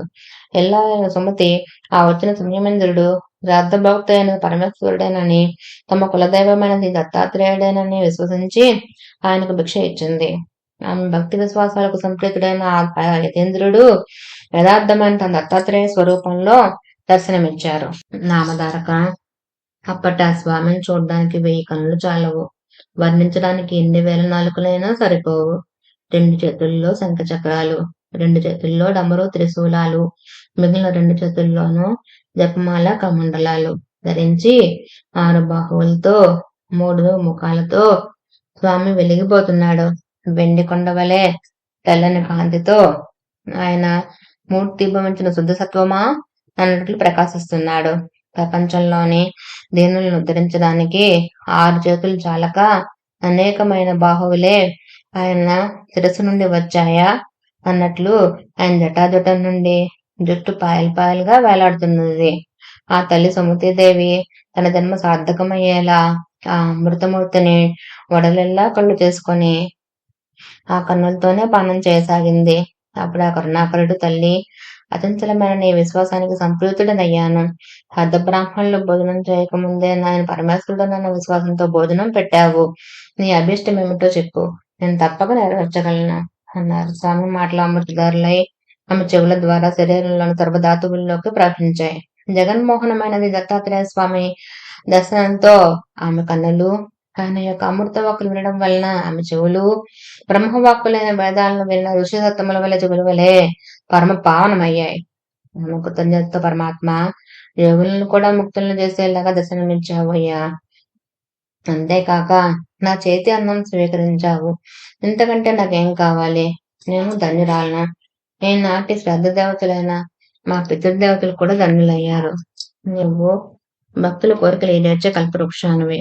నువ్వు నన్ను తల్లి అని సంబోధించావు కనుక నేను ప్రత్యేకంగా నిన్ను వరం అడగవలసిన పని లేదు. నీవిచ్చిన మాటను నిలుపుకో చాలు అన్నారు. భక్తి శ్రద్ధల జాగృతమైన ఆమె బుద్ధిశక్తికి ఆశ్చర్యచకితుడైన ఈ దత్తాత్రేయ స్వామి ఇదివరకు అత్రి మహర్షి అడిగినట్లే హేమ కూడా లోకానుగ్రహార్థమై కోరిక కోరుతున్నది అనుకున్నాడు. నేను అమ్మ, నాతో సమానుడైన పుత్రుడే నీకు జన్మిస్తాడు.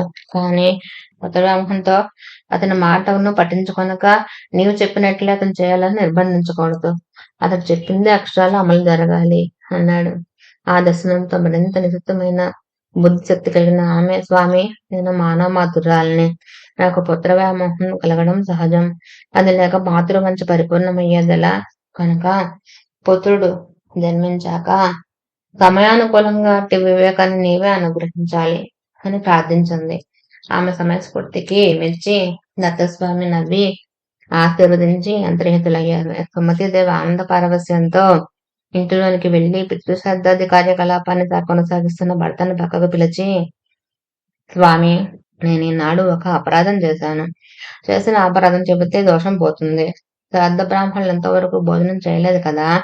కానీ ఇప్పుడే ఒక సన్యాసి వచ్చి భిక్షం అడిగాడు. ఆయన యజ్ఞపతి, శ్రద్ధ ఫలభోక్త అయిన శ్రీ దత్తాత్రేయ స్వామిని భావించి భిక్ష ఇచ్చాను. ఆయన సంతోషించి తన నిజ రూపమైన దత్తాత్రేయ స్వామిగా దర్శనమిచ్చారు అని చెబుతుంటే ఆమె శరీరం రోమాంచితమై, కంఠం గద్గదమై, కన్నులు ఆనంద బాష్పాలతో నిండాయి. ఆమె మాటలు విన్న రాజశర్మ ఆమె ముఖంలో తాండవిస్తున్న ఆనంద పారవస్యానికి ఆశ్చర్యచకితుడై సంతోషంతో, సాధ్వి, మనము బ్రాహ్మణులకు భోజనం పెట్టి ఆ శ్రాద్ధ కర్మను యజ్ఞభోక్తి అయిన విష్ణువుకే కదా అర్పిస్తాము. అటువంటప్పుడు నీవు పెట్టిన భిక్ష భగవంతుడే స్వయంగా గ్రహించాడంటే అది మన మహద్భాగ్యం. అది కేవలం నీ విశ్వాస ఫలమే. నీవు చేసిన ఈ మంచి కార్యం వలన నీవే కాక అందరము కృతార్థులమయ్యాము. ఈ దత్తాత్రేయ స్వామి మధ్యాహ్న సమయంలో అనేక రూపాలలో భక్తులను ఉద్ధరించడానికే అతిథి వలె సంచరిస్తుంటారని విన్నాం. ఆచరణలో జరిగిన లోపం వలన అతిథి ఆకలితో తిరిగిపోతే సాక్షాత్తు ఆ శ్రీహరి తిరిగిపోయినట్లు. నీవు చేసిన పని ఎంతో కళ్యాణకరమైనది అని ప్రశంసించాడు భర్త. అప్పుడు ఆ పరమసాధ్వి తనకు స్వామి వరం ఇచ్చిన సంగతి వివరంగా చెప్పింది. రాజశర్మ ఆనందభరితుడై, కళ్యాణి, నీవు మన వంశానికి, ప్రపంచానికి కూడా మంగళకరమైనదే కోరావు. నేను ధన్యుణ్ణి అని ఆమెను మనసారా అభినందించి మిగిలిన శ్రాద్ధ కలాపాన్ని యథావిధిగా పూర్తి చేశాడు. త్వరలో ఆ సతీమతల్లి సుమతీదేవి గర్భం ధరించి ఒక భాద్రపద శుక్ల చతుర్థి నాడు ఉదయం శుభముహూర్తంలో కాలాతీతుడు, పుట్టుకలేని వాడు అయిన భగవంతునికి పుట్టుకనిచ్చింది. దైవజ్ఞులు ఆ శిశువు యొక్క జన్మలగ్నము, గ్రహస్థితి గణించి సాక్షాత్తు కల్పవృక్షమే వారింటి వెలిసిందని, సాక్షాత్తు దత్తాత్రేయుడు అవతరించాడని అన్నారు. రాజశర్మ కలిగిన అదృష్టాన్ని పూర్వం అత్రిమహర్షికి ప్రాప్తించిన మహద్భాగ్యంతో పోల్చారు. ఆ శిశువు పాదాల్లో దివ్య చిహ్నాలు మొదలైన శుభ లక్షణాలతోనూ అప్రతిమాన తేజస్సుతోనూ ప్రకాశిస్తూ ఉండడం వలన అతనికి శ్రీపాదుడు అని నామకరణం చేశారు. నామధారక అది కలియుగంలో దత్తాత్రేయ స్వామి యొక్క మొదటి అవతారం. పుట్టింది మొదలు శ్రీపాద స్వామి శుక్లపక్ష చంద్రునిలాగా అందరికీ ఆహ్లాదాన్ని అందిస్తూ, ఆనందం చిందిస్తూ, ముద్దులు మూటగడుతూ పెరిగి 8 ఏళ్ల వాడయ్యాడు. తన ముద్దు ముచ్చట్లు తల్లిదండ్రులే కాక ఆ ఊరి వారందరూ తన తీరా అనుభవించారు.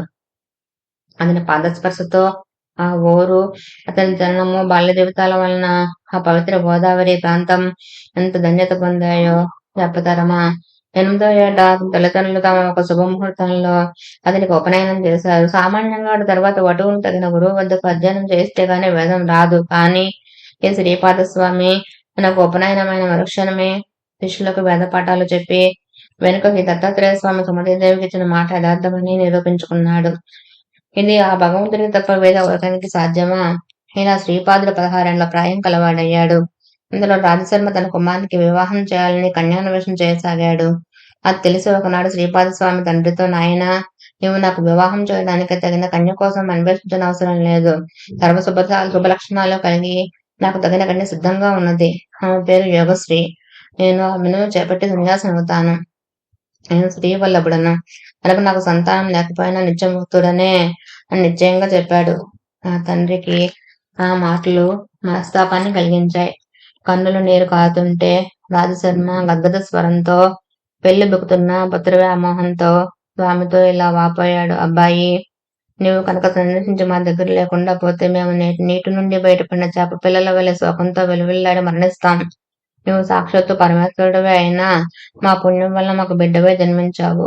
అటు నీవే తల్లిదండ్రులమైన మమ్మల్ని శోకసాగరంలో ముంచి వెడలిపోవడం ఉచితమేనా? భగవంతుడవు, ధర్మగుప్తవు, ధర్మరక్షకుడవు అయిన నీవే పుత్ర ధర్మాన్ని నిర్వహించుకుంటే ఎలా? నామధారక, ఈ దంపతులకు శ్రీపాదస్వామి కాక కుంటివాడు గుడ్డివాడు అయిన మరి 2 కొడుకులు ఉన్నారు కదా. రాజశర్మ ఇద్దరిని శ్రీపాదస్వామి వద్దకు తెచ్చి, నాయన, నిన్ను స్మరించడం చేతనే సంసార బంధనం తొలగిపోతుంది. కానీ అవిటి వారైన నీ సోదరులిద్దరిని చూచినప్పుడు మాత్రం మాకు మరలా ఈ సంసార బంధాలు పెనవేసుకుంటాయి. వీరితో మా గతి ఏమి అని దుఃఖించాడు. సుమతీదేవి కూడా పొరలకొస్తున్న దుఃఖం అణుచుకుంటూ శ్రీపాదుని సమాధానం కోసం ఎంతో ఆర్తితో ఎదురు చూచింది. వారి బాధను గుర్తించిన శ్రీపాదస్వామి అన్నలిద్దరిని తన అమృతహస్తంతో స్పృశించాడు. సంజీవిని స్పర్శ చేత చనిపోయిన వారికి ప్రాణం వచ్చినట్లు స్వామి స్పర్శతో తక్షణమే వారిద్దరూ పాదనేత్రవంతులై సుందర సుకుమారమైన రూపాలతో ప్రకాశించసాగారు. సర్వతంత్ర స్వతంత్రుడు, సకల జగన్ నియామకుడు ఆయన భగవంతుని మహిమకు సాధ్యాలు లేవు. ఈ అద్భుత సన్నివేశం కన్నులారా చూచిన తల్లిదండ్రులకు శ్రీపాదుడు కేవలం తమ పుత్రుడన్న భ్రాంతి పటాపంచలయ్యింది. అతడు లేని చోటే లేదు కనుక తమ దగ్గర లేకుండా పోతున్నాడు అన్న వ్యామోహం అంతరించింది. ఈ ప్రపంచమంతా తన సంతానమే అయినా ఆ ప్రభువు తమ పుత్రుడని భ్రమించి ఇంట కట్టి పెట్టుకున్న అపరాధమని తోచి సుమతీదేవి స్వామిని ఇలా ప్రార్థించింది. ప్రభు, నీ మాయ చేత నీవు నా పుత్రుడవని భ్రమించాను. నీకు పాలిచ్చి పెంచడం వల్ల నువ్వు లోకాలను పాలించే జగన్మాతకు ప్రభువు అన్న సంగతి మరిచాను. అనంత కోటి బ్రహ్మాండాలు నీ అందే ఇమిడి ఉన్నాయి. నా భ్రాంతి తొలగించు. అప్పుడు ఆయన తన యథార్థ రూపాన్ని తల్లికి మరొక్కసారి దర్శింపజేశాడు. ఆ దివ్య మనోహర మంగళ సుకుమార సుందరమూర్తి ఆమె చూస్తుండగానే కోటి సూర్యుల కాంతితో, కోటి చంద్రుల చల్లదనంతో చూచే వారికి దేహాల్లోని ప్రతి అణువును అమృతంతో ముంచివేసేలా దర్శనమైంది. అప్పుడు స్వామి అన్నాడు, అమ్మా, నీవు ఇప్పుడు దర్శించిన రూపాన్ని నిరంతరము ధ్యానిస్తూ ఉండు. త్వరలో నీవు ఈ అజ్ఞానాంధకారాన్ని దాటి నా సాయుధ్యం పొందగలవు. ఈ కొడుకులిద్దరూ 100 ఏళ్లు సుఖంగా జీవించి మిమ్మల్ని భక్తితో సేవిస్తారు. వీరికి విద్యా సంపద, కొడుకులు, మనములు అన్ని పుష్కలంగా సమకూరుతాయి. వీరు కూడా లోకమంజులు అవుతారు. ఈ సోదరులిద్దరూ శ్రీపాద స్వామిని భక్తిస్తూ ఉంటే వారితో ఆయన, మీరు తల్లిదండ్రులను ప్రత్యక్ష దైవాలుగా భావించి సేవించి తరించండి.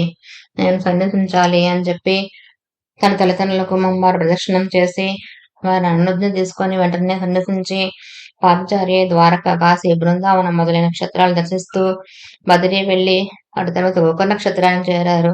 అక్కడ మహాబలేశ్వర లింగ రూపంలో సాక్షాత్తు శంకరుడే నివసిస్తూ ఉంటాడు. ఆ లింగాన్ని ప్రతిష్ఠించిన వారు గణేశ్వరుడు.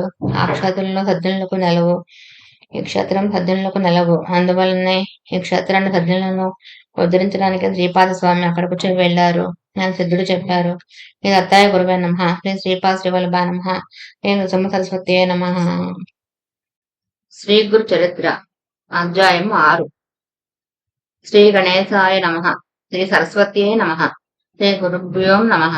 ప్రస్తావన: సూక్ష్మరూపి అయిన జీవుడు మాతృగర్భంలో ప్రవేశించి తల్లి శరీరం చేత సంపాదించబడిన అన్నరసంతో తన దేహం నిర్మిస్తాడు. తర్వాత దానిని కేంద్రంగా తీసుకొని తన జీవనాన్ని సాగిస్తాడు.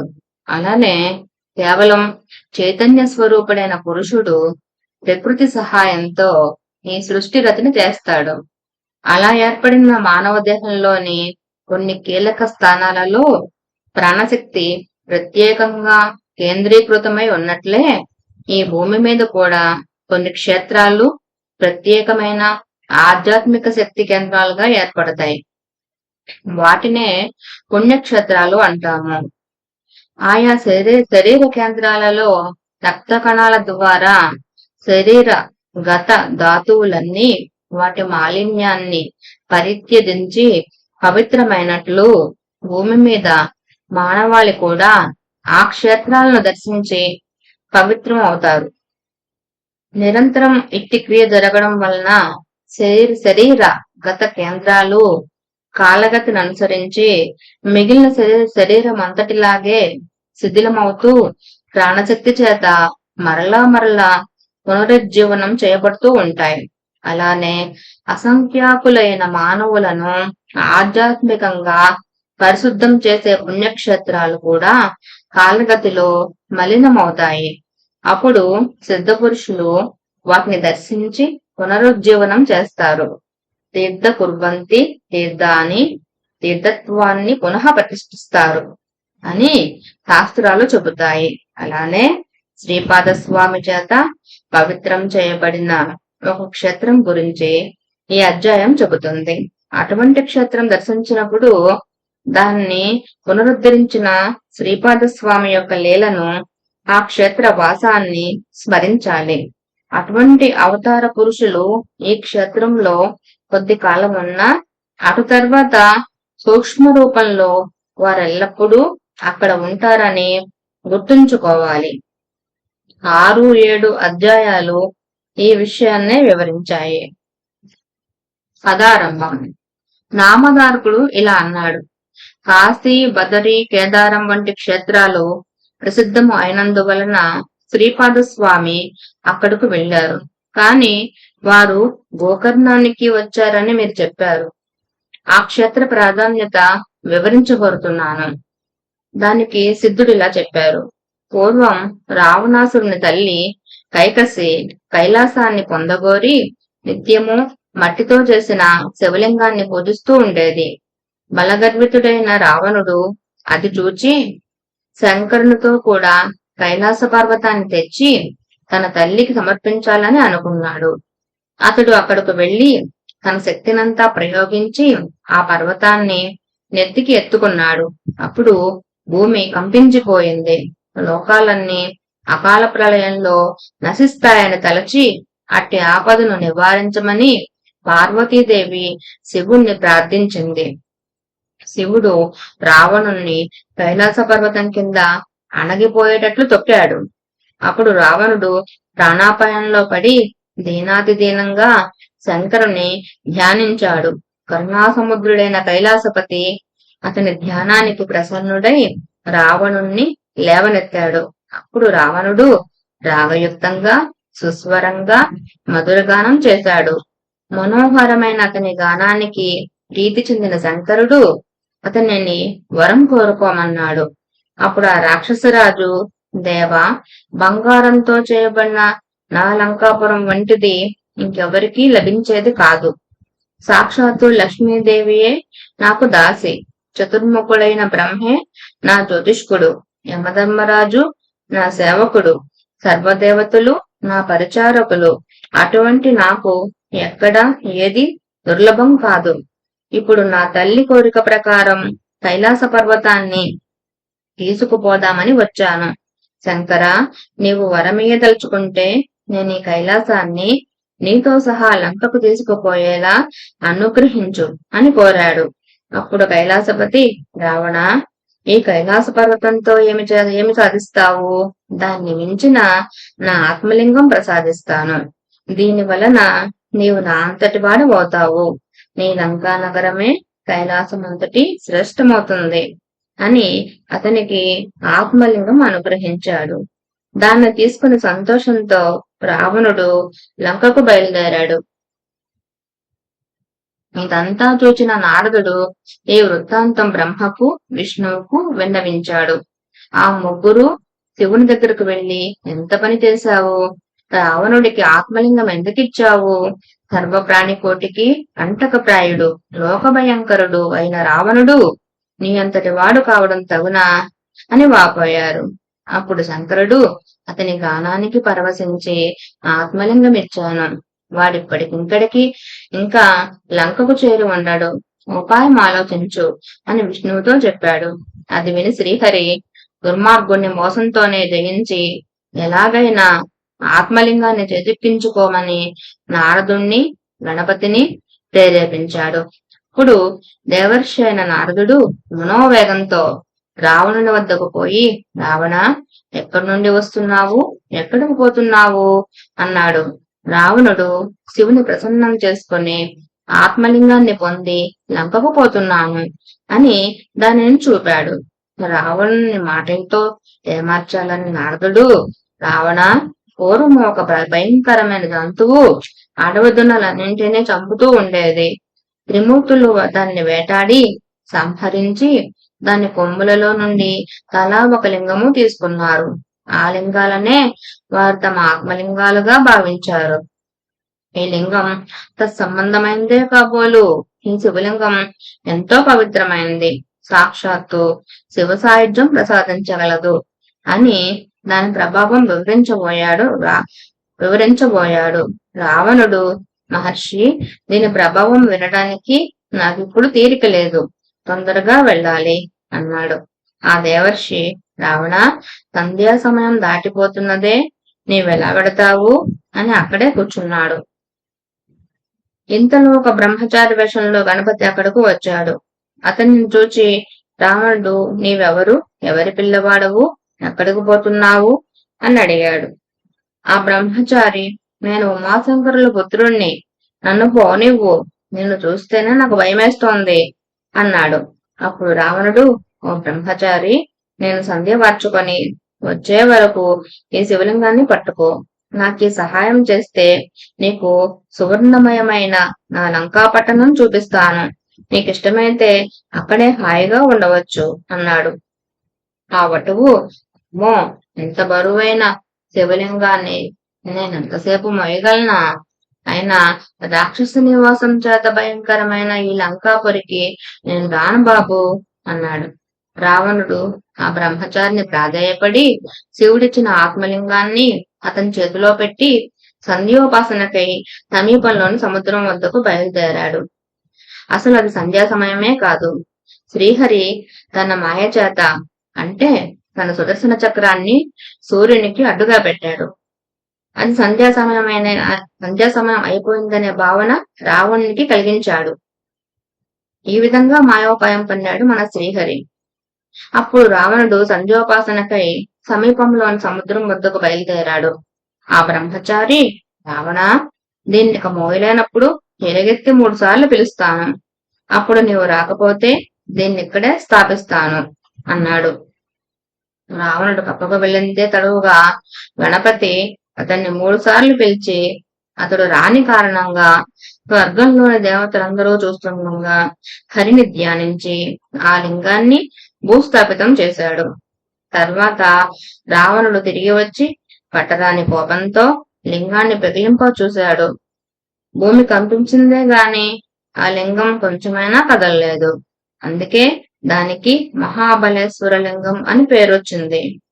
అది ఆవు చెవి ఆకారాన్ని పోలి ఉండడం వలన ఈ క్షేత్రానికి గోకర్ణము అనే పేరు వచ్చింది. నామధారక దాన్ని భూ కైలాసం అనవచ్చు. అక్కడ శివుడు సపరివారంగా నివసిస్తాడు. అందుకే అది సజ్జనులు ఎందరికో ఆశ్రయమైంది. అక్కడ దేవర్షులు కూడా నివసిస్తారు. ఆ క్షేత్రంలో దేవర్షులు, రాక్షసులు, మానవులు, చివరకు పశుపక్ష్యాదులు కూడా శివుని అనుగ్రహం వలన తమ అభీష్టాలను పొందారు. అంత పవిత్రమైన క్షేత్రం వేరొకటి లేదు. శ్రీ దత్తాయ గురవే నమః. శ్రీ శ్రీపాద శ్రీవల్లభాయ నమః. శ్రీ నృసింహ సరస్వతియే నమః. ఓం సాయిరామ్. శ్రీ గురు చరిత్ర అధ్యాయం 7. శ్రీ గణేశాయ నమః. శ్రీ సరస్వతియే నమః. శ్రీ గురుభ్యో నమః. నామధారకుడు సిద్ధయోగికి నమస్కరించి, స్వామి, ఈ గోకర్ణ క్షేత్ర మహిమ ఇంకొంచెం విపులంగా వివరించండి మన దేశంలో ఎన్నో పుణ్యతీర్థాలు ఉండగా శ్రీపాద స్వామి ఈ క్షేత్రాన్ని ఎందుకు ఆశ్రయించారో చెప్పండి అని వేడుకున్నాడు. ఇప్పుడు సిద్ధయోగి ఇలా చెప్పారు. పూర్వం ఇక్ష్వాకు వంశంలో మిత్రసహుడు అనే పేరు గల రాజు వేదమార్గ తత్పరుడై రాజ్యాన్ని ధర్మంగా పాలిస్తూ ఉండేవారు. ఒకనాడు అతడు అడవికి పోయి క్రూర జంతువులను వేటాడుతూ ఒకచోట భయంకరుడైన ఒక రాక్షసుని చూచాడు. రాజు అతని మీద బాణాలు వేయడంతో ఆ రాక్షసుడు నేల కూలి ప్రాణాలు విడుస్తూ తన సోదరుని పిలిచి రాజుపై ప్రతీకారం తీర్చుకోమని ఆదేశించాడు. అతని సోదరుడు తన రాక్షసమాయ చేత ఒక సామాన్య మానవ రూపంలో రాజు వద్దకొచ్చి ఎంతో వినయంతో అతనికి సేవ చేయసాగాడు. ఒకరోజు ఆ రాజు తన ఇంట పితృశ్రాద్ధానికి వశిష్ఠాది మహర్షులను భక్తులుగా ఆహ్వానించాడు. ఆనాడు ఆ కపట సేవకుడు వంటలో రహస్యంగా నరమాంసం కలిపాడు. భోజన సమయంలో వశిష్ఠ మహర్షి అది తెలుసుకొని రాజుపై కోపించి, రాజా, నీవు మాకు నిషిద్ధమైన నరమాంసం వడ్డించావు కనుక నీవు బ్రహ్మరాక్షసుడు అవుతావు అని శపించాడు. ఆ ముని తను నిష్కారణంగా శపించినందుకు రాజు కోపించి ఆయనకు ప్రతిశాపం ఇవ్వబోతుంటే పతివ్రత అయిన అతని భార్య దమయంతి అడ్డుపడి గురువును శపించబోనడం మహాపాపమని హెచ్చరించి ఆ శాపజలాన్ని తన పాదాలపైనే పోసుకోమని ప్రార్థించింది. రాజు తన కోపాన్ని నిగ్రహించుకొని శాపకల్మషమైన అపవిత్రమైన తన చేతిలోని జలాన్ని తన పాదాలపై పోసుకొని వశిష్ఠ శాపం వలన బ్రహ్మ రాక్షసుడై పై కారణంగా కల్మషపాదుడు అనే పేరు గ్రహించాడు. అప్పుడు శాప విముక్తికై మహారాణి ప్రార్థించగా వశిష్ఠ మహర్షి జాలి చెంది, అమ్మా, నీ భర్తకు 12 సంవత్సరాల తర్వాత బ్రహ్మరాక్షసత్వం పోతుంది అని ఆశీర్వదించి తమ ఆశ్రమానికి వెళ్లిపోయారు. అప్పటి నుండి కల్మషపాదుడు ఘోరమైన ఆ అరణ్యంలో నివసిస్తూ అచ్చటి క్రూర జంతువులను మనుష్యులను పట్టుకొని తింటూ ఉండేవాడు. అతడు బ్రహ్మరాక్షస రూపం ఛాయలాగా అంటే నీడలాగా అతన్ని ఎప్పుడూ వెంటాడుతూ ఉండేది. ఓసారి అతడు ఒక బ్రాహ్మణ శ్రేష్ఠుణ్ణి చంపి తిన్నాడు. అందుకు ఆ బ్రాహ్మణుని భార్య శోకంతో, నీవు వశిష్ఠ శాపం తీరి నీ పూర్వరూపాన్ని పొందాక నన్ను నా భర్తను ఎడబాటు చేసిన పాపానికి భార్య సంగమం చేస్తే నశిస్తావు అని శపించింది. కొంతకాలానికి వశిష్ఠ శాపం నుండి విముక్తుడైన రాజు తన నగరంలో ప్రవేశించాడు. అతని రాకై భార్య ఎంతో ఆతృతతో ఎదురు చూస్తున్నది. ఆమెను చూస్తూనే రాజు కన్నీటితో తనకు కొత్తగా సంక్రమించిన బ్రాహ్మణ పత్ని శాపం గురించి చెప్పాడు. భార్యాభర్తలిద్దరూ కిన్నులై ఆ శాప విముక్తికై తీర్థయాత్రలు చేశారు. మార్గ మధ్యంలో వారు గౌతమ మహర్షిని దర్శించి తమ విషాద కథ విన్నవించుకున్నారు. అది విని గాలి చెందిన గౌతమ మహర్షి, రాజా, భయపడవద్దు. పాపాలన్నింటినీ పారద్రోలి అభిష్టాలనిచ్చే పవిత్రమైన గోప నక్షత్రం ఉండగా బ్రహ్మహత్యా పాతకం నిన్నేం చేయగలదు? ఆ క్షేత్రంలోని నీరంతా పుణ్యతీర్థమే. అక్కడ శిలలన్నీ శివలింగాలే. ఆ పవిత్ర క్షేత్రంలో మానవులకు పొందడానిదేమున్నది? ఆ క్షేత్ర మహత్యాన్ని తెలిపే విషయం ఒకటి నేను అక్కడ చూచింది చెప్తాను. ఆ క్షేత్రంలో మరణించిన ఒక చండాల స్త్రీని కైలాసానికి తీసుకుపోవడానికై శివకింకరులు వచ్చారు. వారిని అడగ్గా వారిలా చెప్పారు. పూర్వము ఈమె సౌదామిని అను అందమైన ఒక బ్రాహ్మణ కన్య.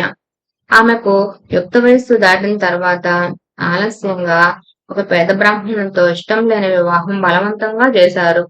కొద్ది కాలానికే ఆమెకు పిల్లలు కలుపుకముందే ఆ బ్రాహ్మణుడు మరణించాడు. ఆమె కమ్మవశం చేత ఒక కోమటి వారిని ఉంచుకున్నది. జారపు మెన్నటికి దాగదు కదా. త్వరలో ఆ రహస్యం బంధువులందరికీ తెలిసి వారు ఆమెను వెలివేసి ప్రాయశ్చిత్తం చేసుకున్నారు. అప్పటి నుండి ఆమె నిర్భయంగా ఆ వయస్సునితో జీవించనారంభించింది. అతని దుస్సాంగత్యంతో మద్యపానానికి కూడా అలవాటు పడింది. ఒకనాడు ఆమె కళ్ళు తాగిన మైకంలో ఆవుదోడును ఒక దానిని మేకనుకొని చంపి దాని తలను మర్నాటికం దాచి మిగిలిన దేహాన్ని వండుకొని భుజించింది. మర్నాడు విటుడు రాగానే ఆమె వంట చేయబోయి ఆవుదోడ శిరస్సును చూచి నిదానికి అభివృచుతూ అయ్యయ్యో ఆవుదోడను పులి తినిపోయింది అని వలవలా ఏడ్చింది. ఆమె ఇటువంటి పాపాలు అనేకం చేసి నరకంలో శిక్షలను అనుభవించి కర్మశేషం వలన ఈ జన్మను పొందింది. ఈ జన్మలో ఈమె పుట్టుగ్రుడ్డి కుష్ఠరోగి అయ్యి కొంతకాలం పాటు తన తల్లిదండ్రుల చేత పోషించబడింది. వారు మరణించాక దిక్కులేక ఆకలితో అలమటిస్తూ ఒక శివరాత్రి నాడు అందరినీ భిక్ష కోసం యాచించింది. ఆనాడు అన్నం ఎవరూ వండరు కనుక ఆమె చేతిలో కొద్ది మారేడు దళాలు మాత్రం ఉంచారు. అవి తినడానికి పనికిరావని తలచి ఆమె వాటిని అన్నింటినీ జారబెడుతుంది. ఆ బిల్వమంతా ఒక శివలింగం మీద పడింది. అదే ఆమె చేసిన శివ పూజ. ఆ రోజంతా తిండి లభించనందువలన ఆ రాత్రి ఆమెకు నిద్ర రాలేదు. ఈ విధంగా ఆమె ఉపవాసము జాగరణ కూడా చేసినట్లయింది. ఆ రోజంతా ఆమె శివనామ సంకీర్తనం విన్నది. తెలియక చేసిన ఆ వ్రతం వలన ఈమె పుణ్యాత్మురాలైంది. ఇప్పుడు ఈమెను కైలాసానికి తీసుకురమ్మని మమ్మల్ని శంకరుడు పంపారు అని చెప్పారు. అప్పుడు ఆ శివదూతలు ఆమె మృతదేహంపై అమృతం చల్లి దేవ విమానం మీద కైలాసానికి తీసుకువెళ్లారు. అబుద్ధిపూర్వకంగా చేసిన ఆమె వ్రతానికి ఎంతటి ఫలితం ఉంటే ఇంకా మీరు బుద్ధిపూర్వకంగా చేసిన దానికి ఫలితం చెబుతారమా? కనుక ఓ రాజా, నీవు ఓక నక్షత్రానికి వెళ్లి మహాబలేశ్వరుని సేవించు, బ్రాహ్మణి శపం నుండి విముక్తుడు అవుతావు అని గౌతమ మహర్షి ఆ క్షేత్ర మహాత్యాన్ని ఇంకా ఇలా వివరించారు. గోకర్ణమంతటి పవిత్ర క్షేత్రం ఇంకొకటి లేదు. మిగిలిన క్షేత్రాలన్నీ చంద్రుడు నక్షత్రాల వంటివి అనుకుంటే గోకర్ణం పాపము అనే కారు చీకట్లను నశింపజేసే సూర్యుని వంటిది. ఆ క్షేత్ర దర్శనం స్మరణము వలన కూడా సర్వ పాపాలు నశిస్తాయి. అక్కడ ఇంద్రాది దేవతలందరూ తపస్సు చేసి శివానుగ్రహం వలన తమ అభిష్టాలు పొందారు. అక్కడ మహాబలేశ్వరునికి బ్రహ్మ, విష్ణువు, ఇంద్రుడు, విశ్వదేవతలు, మరుద్గణాలు, సూర్యచంద్రులు, అష్టవసువులు తూర్పు ద్వారంలోను, యమధర్మరాజు, చిత్రగుప్తుడు, అగ్నిదేవుడు, ఏకాదశ రుద్రులు, పితృదేవతలు దక్షిణ ద్వారంలోను, వరుణుడు మొదలైన దేవతలు పడమటి ద్వారంలోను, కుబేరుడు, భద్రకాళి, వాయుదేవుడు, సప్తమాతృకలు ఉత్తర ద్వారంలోను, విశ్వావసువు, చిత్రరథుడు మొదలైన గంధర్వులు నిత్యము నిలిచి ఆయన్ను ఉపాసిస్తూ ఉంటారు. కశ్యపుడు, అత్రి, వశిష్ఠుడు, కణ్వుడు మొదలైన మునీశ్వరులు కృతయుగంలో విశ్వామిత్రుడు, జాబాలి, భరద్వాజుడు మొదలైన మహర్షులు, సనక సనందనాది బ్రహ్మమానస పుత్రులు, నారదాది దేవర్షులు, సిద్ధులు, సాధ్యులు, మునీశ్వరులు, యతులు నిత్యము గోకర్ణేశ్వరుని ఉపాసిస్తూ ఉన్నారు. రావణుడు మొదలైన రాక్షసులు కూడా ఈ క్షేత్రంలో తపస్సు చేసి శివుని నుండి వరాలు పొందారు. కనుకనే ఈ క్షేత్రంలో చేసిన తపస్సు ఆధ్యాత్మిక సాధనలు 1,00,000 రెట్లు మంచి ఫలితాలు ఇస్తాయి. అప్పుడు ఆ రాజు భార్యా సమేతంగా గోకర్ణం వెళ్లి మహాబలేశ్వరుని సేవించి శాప విముక్తుడు అయ్యాడు. కనుక ఓ నమతారక, ఎందరో సజ్జనులకు ఆశ్రయమైన గోకర్ణ క్షేత్రం వారి తపస్సు చేత ఇదివరకే పరమ పవిత్రమైంది. అందుకే గణపతి అక్కడ శివుని లింగాన్ని స్థాపించడం కూడా జరిగింది. అందుకే సాధుజీవనుడైన శ్రీపాద స్వామి కూడా ఆ క్షేత్రాన్ని దర్శించి అక్కడ 3 సంవత్సరాలుండి ఆ క్షేత్ర మహత్యాన్ని పునరుద్ధరించారు. తరువాత ఆయన కృష్ణా తీరంలోని కురుపురానికి వెళ్లి అక్కడ తమ స్థూల రూపాన్ని మరుగుపరిచారు. శ్రీ దత్తాయ గురవే నమః, శ్రీ శ్రీపాద శ్రీవల్లభాయ నమః, నృసింహసరస్వత్యై నమః. గోకర్ణం దర్శించినప్పుడు భక్తులు ఈ అధ్యాయం చదువుకొని దత్తస్వామిని పూజించుకుంటే ఉత్తమ ఫలితం ఉంటుంది. ఓం సాయిరాం. శ్రీ గురు చరిత్ర అధ్యాయం 8. శ్రీ గణేశాయ నమః, శ్రీ సరస్వత్యై నమః, శ్రీ గురుభ్యో నమః. ప్రస్తావన. శ్రీపాద స్వామి ఒక కుపుత్రవతి అయిన బ్రాహ్మణ స్త్రీ చేత శివ పూజ యావజ్జీవితము చేయించి మరుజన్మలో ఆమె గర్భాన తామే అవతరించ సంకల్పించాడు. సద్గురువును ఆశ్రయించి ఆయన అనుగ్రహంతో నిర్వర్తించబడిన పూజాది కార్యాలకు విశేష ఫలితం ఉంటుందని అర్థం. అలా కాక మనకే మనమే ఆచరించే పూజాదుల ఫలితం సామాన్యంగానే ఉంటుంది. కారణం మహాత్ముల సాన్నిధ్యం మనలో సత్వగుణాన్ని విశేషంగా వృద్ధి చేస్తుంది. సత్వాది గుణ ప్రాబల్యాన్ని బట్టే యజ్ఞదాన తప కర్మల ఫలితం ఉంటుందని భగవద్గీత చెబుతుంది. అందుకే తత్వదర్శి అయిన సద్గురువును ముముక్షువులు ఆశ్రయించి తీరాలని భగవద్గీతకు హృదయమని చెప్పదగిన తద్విద్ది ప్రణిపాతేన పరికృష్ణేన సేవయా ఉపదేశంతి తే జ్ఞానం తత్వదర్శన అన్న శ్లోకం 4వ అధ్యాయంలో 34వ శ్లోకం చెబుతుంది. మూఢుడైన ఒక బ్రాహ్మణ బాలుణ్ణి శ్రీపాద స్వామి ఆత్మహత్యా ప్రయత్నం అనిపించినట్లే శ్రీ అక్కలకోట స్వామి సాయిబాబా తమ భక్తులను ఆదరించారు. తర్వాత శ్రీపాద స్వామి హస్తమస్తక సంయోగం చేత త్రుటిలో ఆ మూఢబాలుణ్ణి వేదాంగ పారంగతుణ్ణి చేసిన లీల కూడా అతిశయోక్తి కాదు. దత్తాత్రేయ స్వరూపులైన శ్రీ స్వామి సమర్థుల జీవిత చరిత్ర 1856 నుండి 1876 మధ్య కాలంలో అట్టి లీల ఉండడం గమనార్హం. స్వామి సమర్థులంటే అక్కలకోట స్వామి అని. శ్రీపాద స్వామి చేసిన ఇట్టి అద్భుత లీలలను 8, 9, 10 అధ్యాయాలలో చూడవచ్చు. ఇక కథారంభం. నామధారకుడు స్వామి శ్రీపాద శ్రీవల్లభులు ఓకర్ నక్షత్రంలో ఎంతకాలమన్నారు? అసలు భగవదవతారమైన ఆయనకు పుణ్యక్షత్ర సందర్శనం చేయవలసిన పని ఏమి? నాకు ఈ సందేహ నివృత్తి చేసి అటుపై శ్రీపాద స్వామి చరిత్ర తెలపండి అని కోరాడు. సిద్ధయోగి ఇలా చెప్పారు.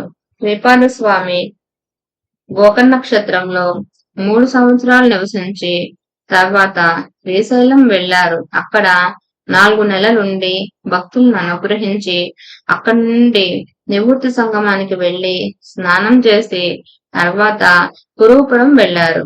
అక్కడ కృష్ణ వేణి అనే 2 నదులు కలవడం వలన అది ఎంతో పవిత్రమైంది. దానికి తోడు భగవంతుడైన శ్రీపాద స్వామి అక్కడ స్థిర నివాసం చేయడం వలన ఆ క్షేత్రం లోకవిఖ్యాతమైంది. ఇప్పుడు దాన్ని కురుగుడ్డి, కురుపురం అని పిలుస్తూ ఉంటారు. అక్కడ శ్రీపాద స్వామిని శ్రద్ధా భక్తులతో కొలిస్తే సర్వకామ్యాలు సంప్రాప్తమవుతాయి. అక్కడ శ్రీపాద స్వామి అదృశ్యులై మరొక అవతారం ధరించారు. అయినా ఇప్పటికీ ఆ కురుపురంలో అయినా గుప్త రూపంలో స్థిరంగా ఉన్నారు. శ్రీపాద వల్లభులు సాక్షాత్తు భగవంతుడే. వారి పాదాలలో సర్వతీర్థాలు ఉంటాయి. అయినప్పటికీ పుణ్యక్షేత్రాలన్నింటినీ పావనం చేయడానికి ఆయా క్షేత్రాల్లోని ముముక్షువులను ఉద్ధరించడానికి కూడా ఆయన దేశాటనం చేశారు. పుణ్యక్షేత్రాలు, పుణ్యనదులు తమను సేవించిన భక్తుల పాపాలు చిరకాలం కడిగివేయడం వలన చివరకు అవే మలినమవుతాయి. అప్పుడు శ్రీపాదుల వంటి మహాత్ముల పాదస్పర్శ వలన అవి తిరిగి పవిత్రం అవ్వాలని తపించిపోతూ ఉంటాయి. ఈ విషయం శాస్త్రాలు చెప్పాయి కూడా. ఇక శ్రీపాదుల వృత్తాంతం వివరిస్తాను, శ్రద్ధగా విను.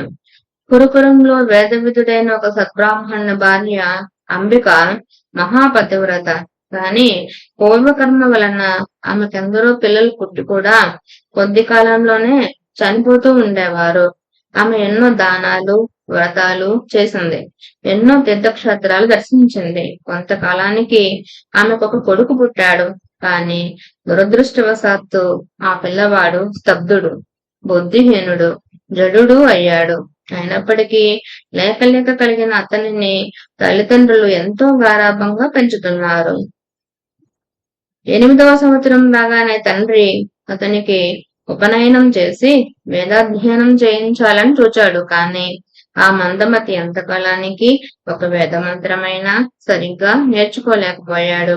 ఆ మంత్రానుష్ఠానం ద్వారానైనా అతనిని బుద్ధిమంతునిగా చేయాలని తండ్రి అతన్ని కొడుతూ ఉండేవాడు. అది చూడలేక అంబిక అడ్డు వచ్చి, వీడు లేక లేక కలిగిన పిల్లవాడు, మందమతి అయిన వీనిని దండిస్తే మటుకు ఏమి లాభం? వీనికి విద్య రాకున్నా సరే మీరు వాణ్ణి కొట్టవద్దు. బ్రతికినంత కాలం వీనిని ఇకనైనా సుఖంగా బ్రతకనివ్వండి. ఇక మీదట మీరు వాణ్ణి శిక్షిస్తే నేను మీ ఎదుటే బావిలో దూకి మరణిస్తాను అన్నది. ఆ బ్రాహ్మణుడు కూడా ఆలోచించి ఆ పిల్లవాడు అజాకళస్థనం వలె వ్యర్థుడు అని తలచి నిరాశ చెంది ఊరుకున్నాడు. కొంతకాలానికి ఆ బ్రాహ్మణుడు ఆ దిగులతోనే మరణించాడు. దిక్కులేక తన భార్య అంబిక తన కొడుకుతో కూడా బెచ్చమెత్తుకొని బ్రతుకుతూ ఉండేది. ఆ బాలుని చూచి గ్రామస్తులు, ఓరి పండిత పుత్ర, నీ బ్రతుకు వ్యర్థం. నీవు నీ కులానికే మచ్చ తెచ్చావు. నీ తల్లి భిక్షమెత్తుకొని వస్తే కూర్చుని తింటున్నావు, సిగ్గులేదా? నది నుండి నీ మంచినీరు మోసైనా బ్రతకరాదా? నీ వలన నీ పితృదేవతలకు కూడా అధోగతి కలుగుతుంది. నీ బ్రతుకేం ప్రయోజనం? పవిత్రమైన భిక్షావృత్తి నీ వంటి అసమర్థునికి తగదు. ఇలా బ్రతికే కంటే ఆ కృష్ణానదుల్లోకి దూకి చావరాదా అని పరిహసించేవారు.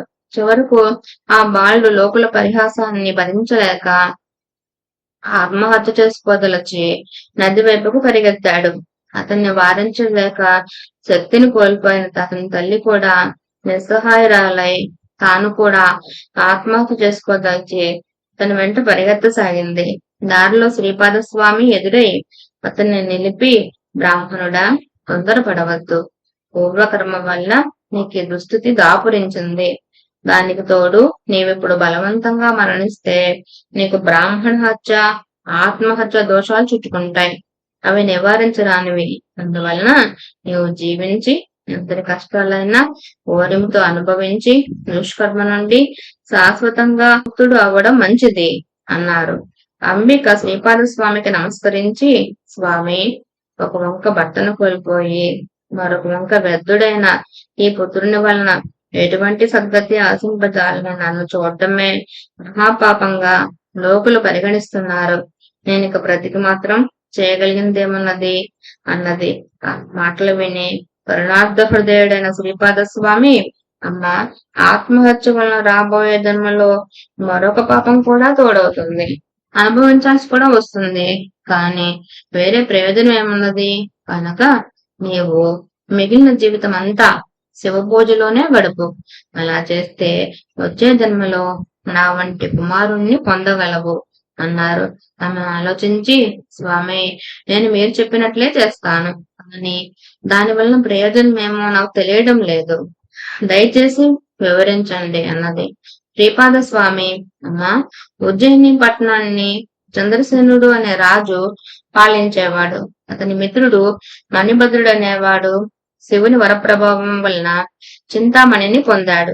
ఆ మణి యొక్క విలువ లెక్కకు మీరిందని తెలుసుకొని దాన్ని ఎలాగైనా చేజిక్కించుకోవాలని కొందరు రాజులు చతురంగ బలాలతో యుద్ధానికి తరలి వచ్చారు. ఆ సమయంలో మణిభద్రుడు, చంద్రసేన మహారాజు ఇద్దరు ఏకాగ్ర మనస్కులై ప్రదోష కాలంలో శివపూజ చేయసాగారు. ఒక త్రయోదశి శనివారం నాడు ప్రదోష సమయంలో వారు పూజ చేస్తుంటే చూచి ఆ పట్టణంలోని గోప బాలకులు కూడా తమ ఇండ్ల ముంగిళ్లలో ఆకులతోనూ పువ్వులతోనూ పూజ చేయసాగారు. వారి తల్లులు ఆ పిల్లలను భోజనం కోసం ఇండ్లలోనికి లాక్కుపోయారు. వారిలో ఒకరి వద్ద నుండి వారి తల్లి పూజా సామాగ్రి లాగివేసి వాటిని బలవంతంగా లేవదీసింది. అప్పుడు ఆ బాలుడు తన శివ పూజకు విఘ్నం కలిగించినందుకు చాలా దుఃఖపడి ఆ దోష పరిహారానికి మరణించడానికి సంసిద్ధుడయ్యాడు. అప్పుడు విశ్వసాక్షి అయిన పరమేశ్వరుడు అతనికి ప్రత్యక్షమై వరం కోరుకోమన్నాడు. ఆ బాలుడు ఆ దివ్యమూర్తికి ప్రణామం చేసి తన తప్పును మన్నించమని ప్రార్థించాడు. శివుడు, వత్స, భక్తి చేత నీవు నా సాయుధ్యం పొందగలవు. నీ తల్లి తెలియక అపరాధం చేసింది, అయినా నీ అర్చనా విధానం చూచింది కనుక మరుజన్మలో విష్ణుదినని అవుతుంది అని వరమిచ్చి అంతర్ధానమయ్యాడు. అక్కడున్న లింగము దివ్య తేజస్సుతో వెలిగిపోతున్నది. యుద్ధానికి వచ్చిన రాజులంతా ఇది చూసి సూర్యుడు రాత్రిపూట కూడా ప్రకాశిస్తున్నాడు అని తలచారు.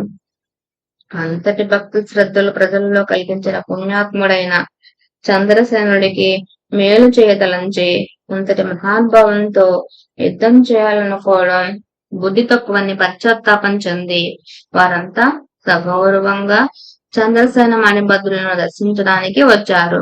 అప్పుడే పూజను ముగించిన రాజు ఆ ప్రకాశానికి కారణం తెలుసుకొని తనను చూడవచ్చిన ఆ రాజులతో కలిసి ఆ ప్రదేశానికి వెళ్లి ఆ దివ్యలింగాన్ని చూచి ఆనందించాడు.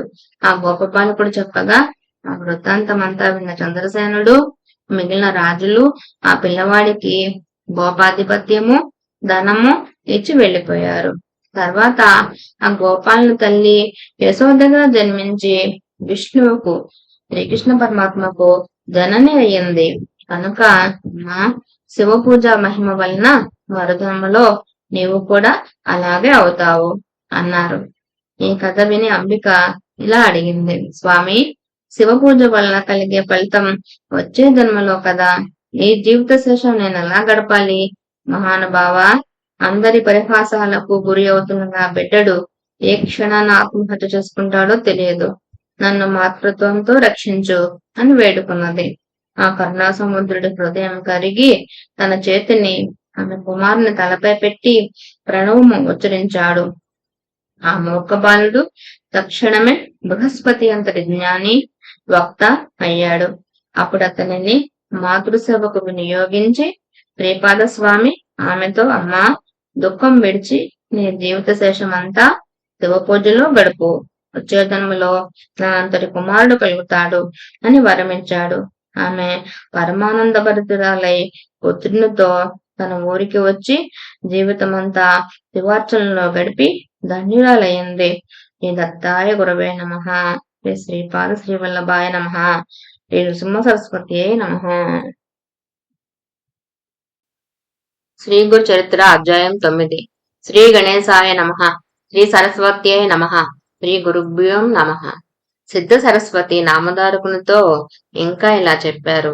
శ్రీపాదుల రూపంలో అవతరించిన దత్తాత్రేయ స్వామి సాక్షాత్తు భగవంతుడు, సకల తీర్థ స్వరూపుడు. అయినా కూడా సాధకులకు సన్మార్గం చూపడానికి ప్రతిరోజు 3 కాలాలలోనూ కృష్ణానదికి వెళ్లి స్నానము, అర్ఘ్యము మొదలైన విధులన్నీ నిర్వర్తించుకొని మఠానికి తిరిగి వస్తుండేవారు. ఎవరి కృపా దృష్టి వలన భక్తులకు గంగా స్నాన ఫలం కంటే కూడా ఎక్కువ పవిత్రత, పుణ్యము కలుగుతాయో అటువంటి స్వామికి నది స్నానం వలన కలుగుపోయే పుణ్యమేముంటుంది? ఆ గ్రామంలో ఒక చాకలివాడు ఉండేవాడు. ఒకరోజు అతడు కృష్ణానదిలో బట్టలు ఉతుకుతూ ఉండగా శ్రీపాద స్వామి స్నానానికని అక్కడికి వచ్చారు. ప్రశాంతత, దివ్య వర్చస్సులతో వెలిగిపోతున్న స్వామిని చూడగానే ఆ చాకలివాని హృదయంలో ఆయనపై అపారమైన భక్తి శ్రద్ధలు కలిగాయి. వారి రూపాన్ని చూస్తుంటేనే అతని మనస్సుకు ఎంతో శాంతి, చెప్పలేని ఆనందము కలుగుతున్నాయి. నాటి నుండి అతడు స్వామి నదీ స్నానానికి వచ్చినప్పుడల్లా దారిలో ఆయనకు సాష్టాంగ నమస్కారం చేసుకుంటూ ఉండేవాడు. ఒకరోజు అతడు నమస్కరించుకున్నప్పుడు శ్రీపాద స్వామి అతనితో, నాయనా, నీవు నిత్యము ఇంత శ్రద్ధాభక్తులతో నమస్కరిస్తున్నావు. నీ సేవ వలన మాకు సంతోషమైంది అన్నారు. నాటి నుండి అతడికి సంసార చింత నశించి మరింత భక్తి శ్రద్ధలతో స్వామిని సేవించసాగాడు. ప్రతిరోజు అతడు స్వామి యొక్క ఆశ్రమ ప్రాంగణం అంతా శుభ్రంగా చిమ్మి నీళ్లు చల్లుతూ ఉండేవాడు. ఆ తర్వాతనే తన కులవృత్తి చేసుకోవడానికని వెళ్తుండేవాడు. ఒక వసంత ఋతువులో వైశాఖ మాసంలో ఒక రోజున స్వామి నవ్వుతూ అతనితో, ఒరే, నువ్వు రాజువై జన్మించి రాజ్యమేలుతావురా అన్నారు. అతనికి ఆ మాటలు అర్థం కాలేదు.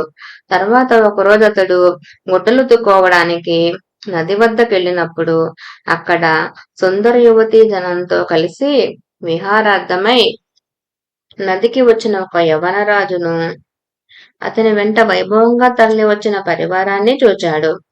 ఆ దృశ్యాన్ని చూచి అతడు సమ్మోహితుడై తాను నిరంతరం చేసుకునే నామస్మరణ మరచి తన్మయుడై కొంతసేపు ఆ దృశ్యాన్ని చూస్తూ ఉండిపోయాడు.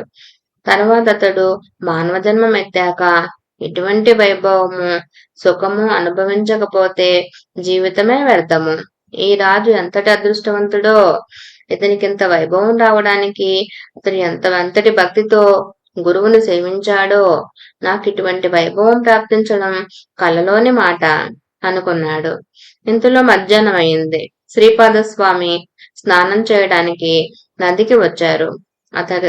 అతడు స్వామికి నమస్కరించి, స్వామి, ఆ యవనరాజు యొక్క వైభవం చూస్తుంటే ఆశ్చర్యము సంతోషము కలుగుతున్నాయి అని, మళ్ళీ అజ్ఞానం వలన నేను ఇలా భ్రమించానే గాని నిజానికి మీ స్థితియే నిజమైన సౌఖ్యం ఇవ్వగలదని ఇప్పుడు తోస్తున్నది అన్నాడు. శ్రీపాదస్వామి, దానికేమున్నది, నీవు పుట్టింది మొదలు కష్టం చేసుకునే జీవిస్తున్నావు.